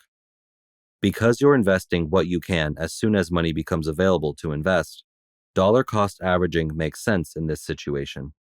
However, you wouldn't want to spread out a huge inheritance, say $100,000, to be invested over several years. The best action in that situation is to invest the money fairly immediately, though you may still stretch out your purchases over a few months to benefit from potential volatility. Dollar cost averaging drawbacks. The biggest drawback of dollar cost averaging is that you'll probably be better off being fully invested as soon as you can in a market that typically increases over time. However, dollar cost averaging is the second best choice because most people save and invest as they earn. It would help if you still chose solid underlying investments, which is a drawback. The method of your first investment wouldn't help if you were to dollar cost average into a bad investment. The strategy functions well with broad-based funds with strong long-term performance, such as an S&P 500 index fund. How to dollar cost average. You can manually set up a dollar cost averaging for your account or have it done automatically. If you select the manual method, you will choose a regular day, monthly, biweekly, etc. Visit your broker, purchase the stock or fund, and then you will be done till the following date. Going the automatic way takes a little more work up front, but is considerably simpler in the long run. Additionally, since you won't need to take any action, it will be easier to keep buying when the market falls. Although setting up your automatic purchases might appear difficult, it's not. Finding brokers with additional features like excellent customer service and educational resources is important because almost any broker may set up an automatic buying plan. Here are the steps to fully automate dollar cost averaging. 1. Decide on an investment. It would help if you first decide what you are purchasing. Do you wish to purchase stocks? Or will you choose a mutual fund or exchange traded fund, ETF? If you purchase a single stock, it will probably vary more dramatically than a fund will. However, finding a brokerage that enables you to buy stocks automatically could be challenging. If you invest in a fund, it should fluctuate less than a single stock and is more diversified, so you won't be as negatively affected if one particular stock falls sharply. The Standard & Poor's 500 index is the basis for some of the most diversified funds, which less experienced investors typically choose. This index is the benchmark for a broad portfolio of firms and comprises hundreds of companies from all major industries. Here are some of the best options for purchasing an S&P index fund. In either scenario, you must take note of the security's ticker symbol, which is the abbreviated name for the stock or fund. 2. Speak with your broker. So, you've chosen your investment. Try to set up an automated buy plan for that investment with your broker now. If you can, you are prepared to proceed to the next action. However, some brokers only permit you to set up an automated plan with mutual funds.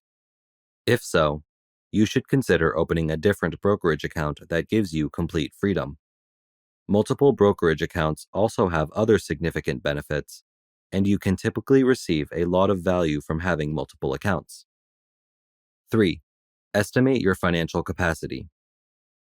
Now that you have a broker who can carry out your automatic trading strategy, it's time to determine your monthly investment capacity. You should be able to leave your money in an investment for at least 3 to 5 years with any form of stock or fund. Try giving the investment time to grow and overcome temporary price losses, because stocks can change greatly over short periods.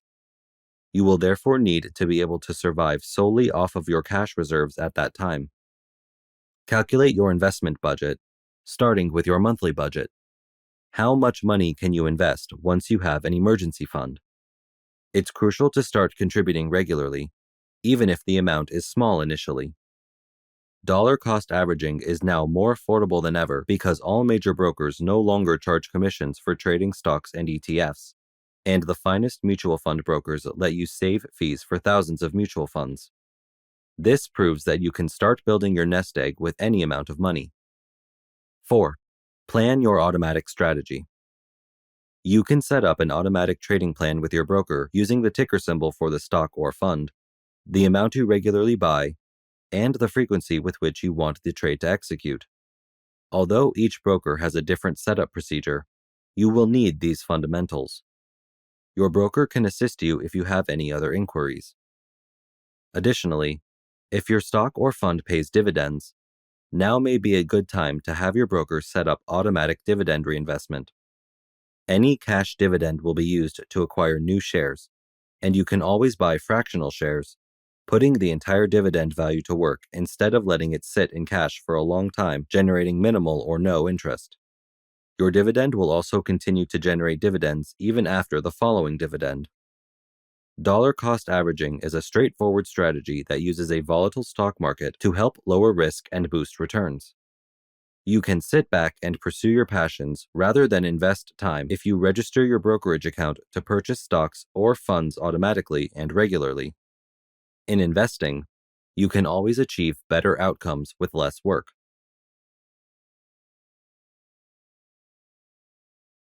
The role of rebalancing in index fund investing. Your portfolio may become unbalanced due to market volatility and the type of investments you have. Your response to this will either keep your portfolio in line with your long-term goals or put your future at unneeded risk. Here, we describe portfolio rebalancing, when to use it, and its many advantages. It can be challenging to choose whether to make adjustments and when to leave things alone due to market ups and downs. A systematic rebalancing strategy, however, can be useful. So, you will like this chapter if you want to discover how to invest wiser without working harder. Rebalancing portfolio. What is it? Rebalancing your portfolio involves buying and selling pieces to restore the weights of the various asset classes to their original allocations.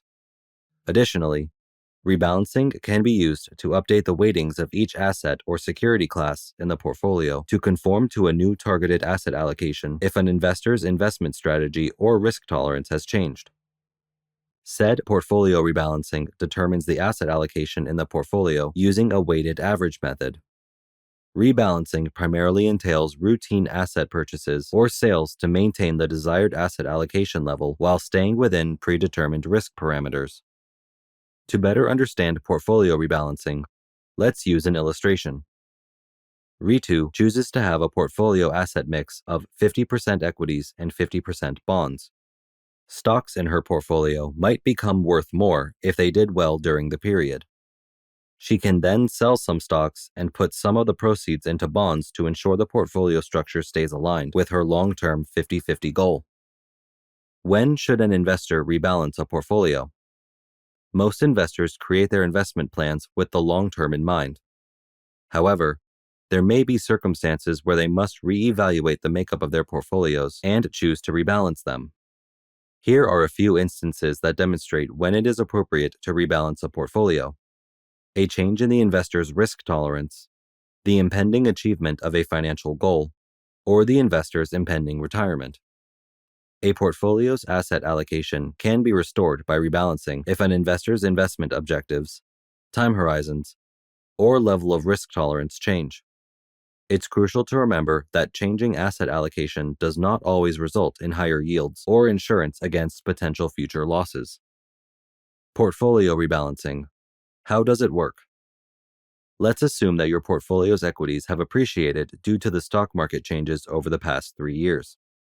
If the current level exceeds the investor's risk tolerance, portfolio rebalancing allows them to return to the original allocation. How can an investor accomplish this? Generally, there are 3 major ways to rebalance a portfolio. However, none of these can ensure profits. Investors must select the best rebalancing strategy. Rebalancing regularly. Investors can pick a day and time to check in on their holdings. A yearly review of investments is recommended. Regular rebalancing takes little time from the investor and can help develop some discipline. A downside to this strategy is that investors can pass up fantastic market chances to rebalance their portfolio. Tolerance band rebalancing. Rebalancing within a tolerance band tries to bring an investor's asset allocation back in line with the original asset allocation based on the asset's percentage deviation. Typically, investors can set a 5% threshold before rebalancing and monitor deviation. For instance, Smriti placed 40% of her money in bonds and 30% in blue chips, mid-caps, and small caps. Each asset class's tolerance ceiling is set at plus or minus 5%. If the holdings go outside the tolerance range, Miss Smriti will rebalance the portfolio to restore it to its original composition. Investing fresh money. By using this method, the investor can increase the portfolio size in place of completing a portfolio rebalance and selling high-performing assets. In other words, the investor can add cash to the necessary asset class to preserve a specific asset allocation. How often should your portfolio be rebalanced? Some investors, who are day traders, review their portfolios daily. Although not necessary for everyone, this does not imply that the portfolio shouldn't be monitored. It's crucial to assess the success of the portfolio regularly. Here are some suggestions for those who are debating if they ought to think about rebalancing their portfolios. Investors who invest primarily in stocks, bonds, mutual funds, ETFs, and other similar securities should rebalance their portfolios at least once a year.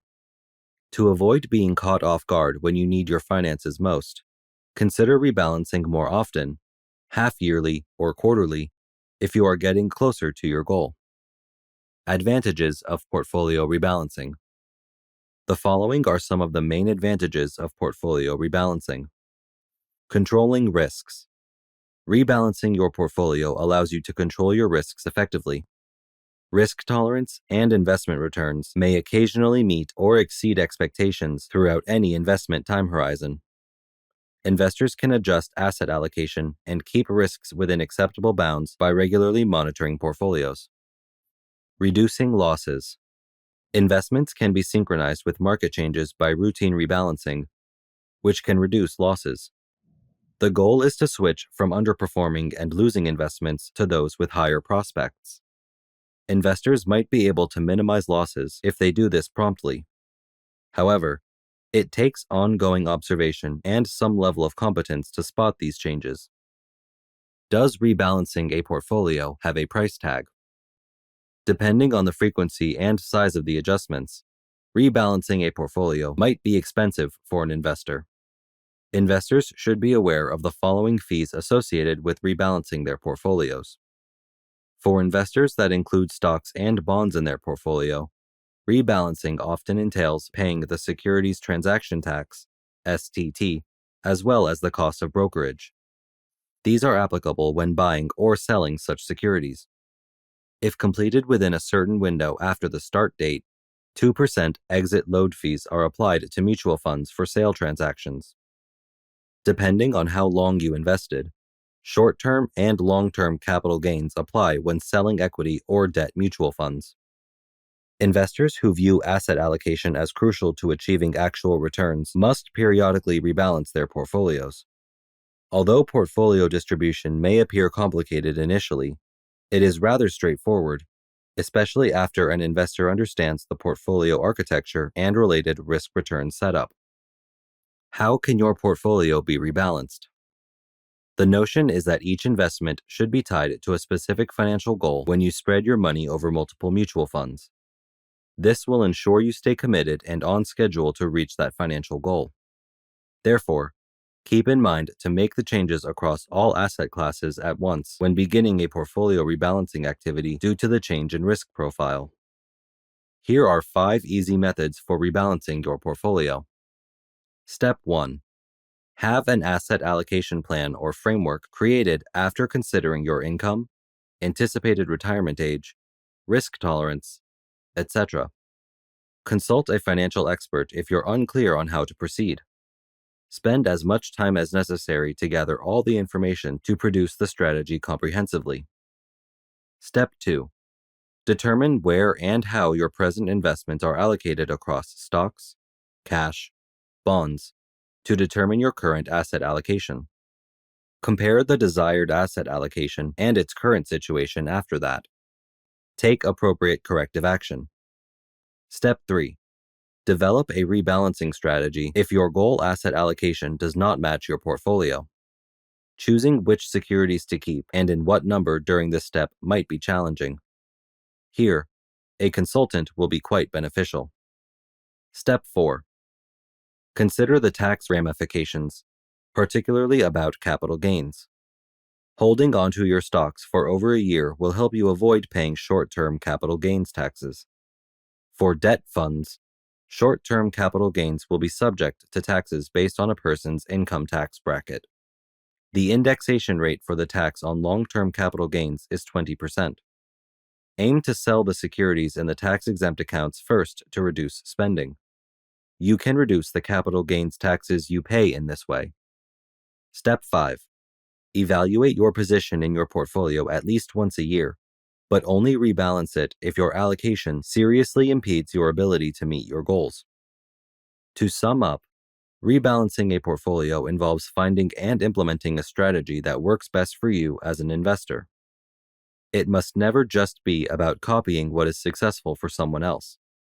It also involves reviewing and making wise improvements while considering the tax and other repercussions.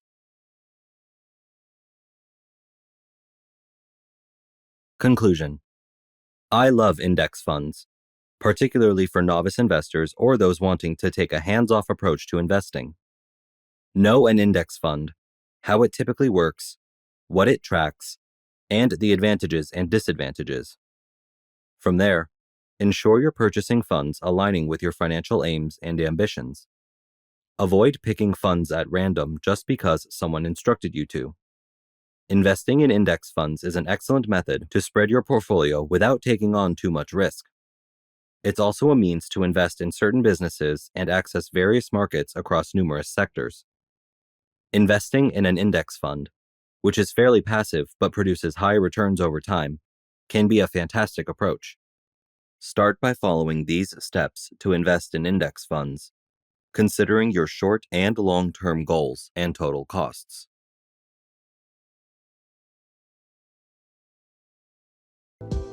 We appreciate you tuning in to one of our captivating audiobooks. For more immersive experiences, here is another audiobook we're certain you'll enjoy.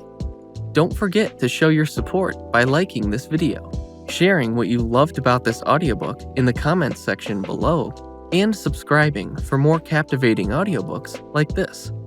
Thanks for being a part of our audiobook community.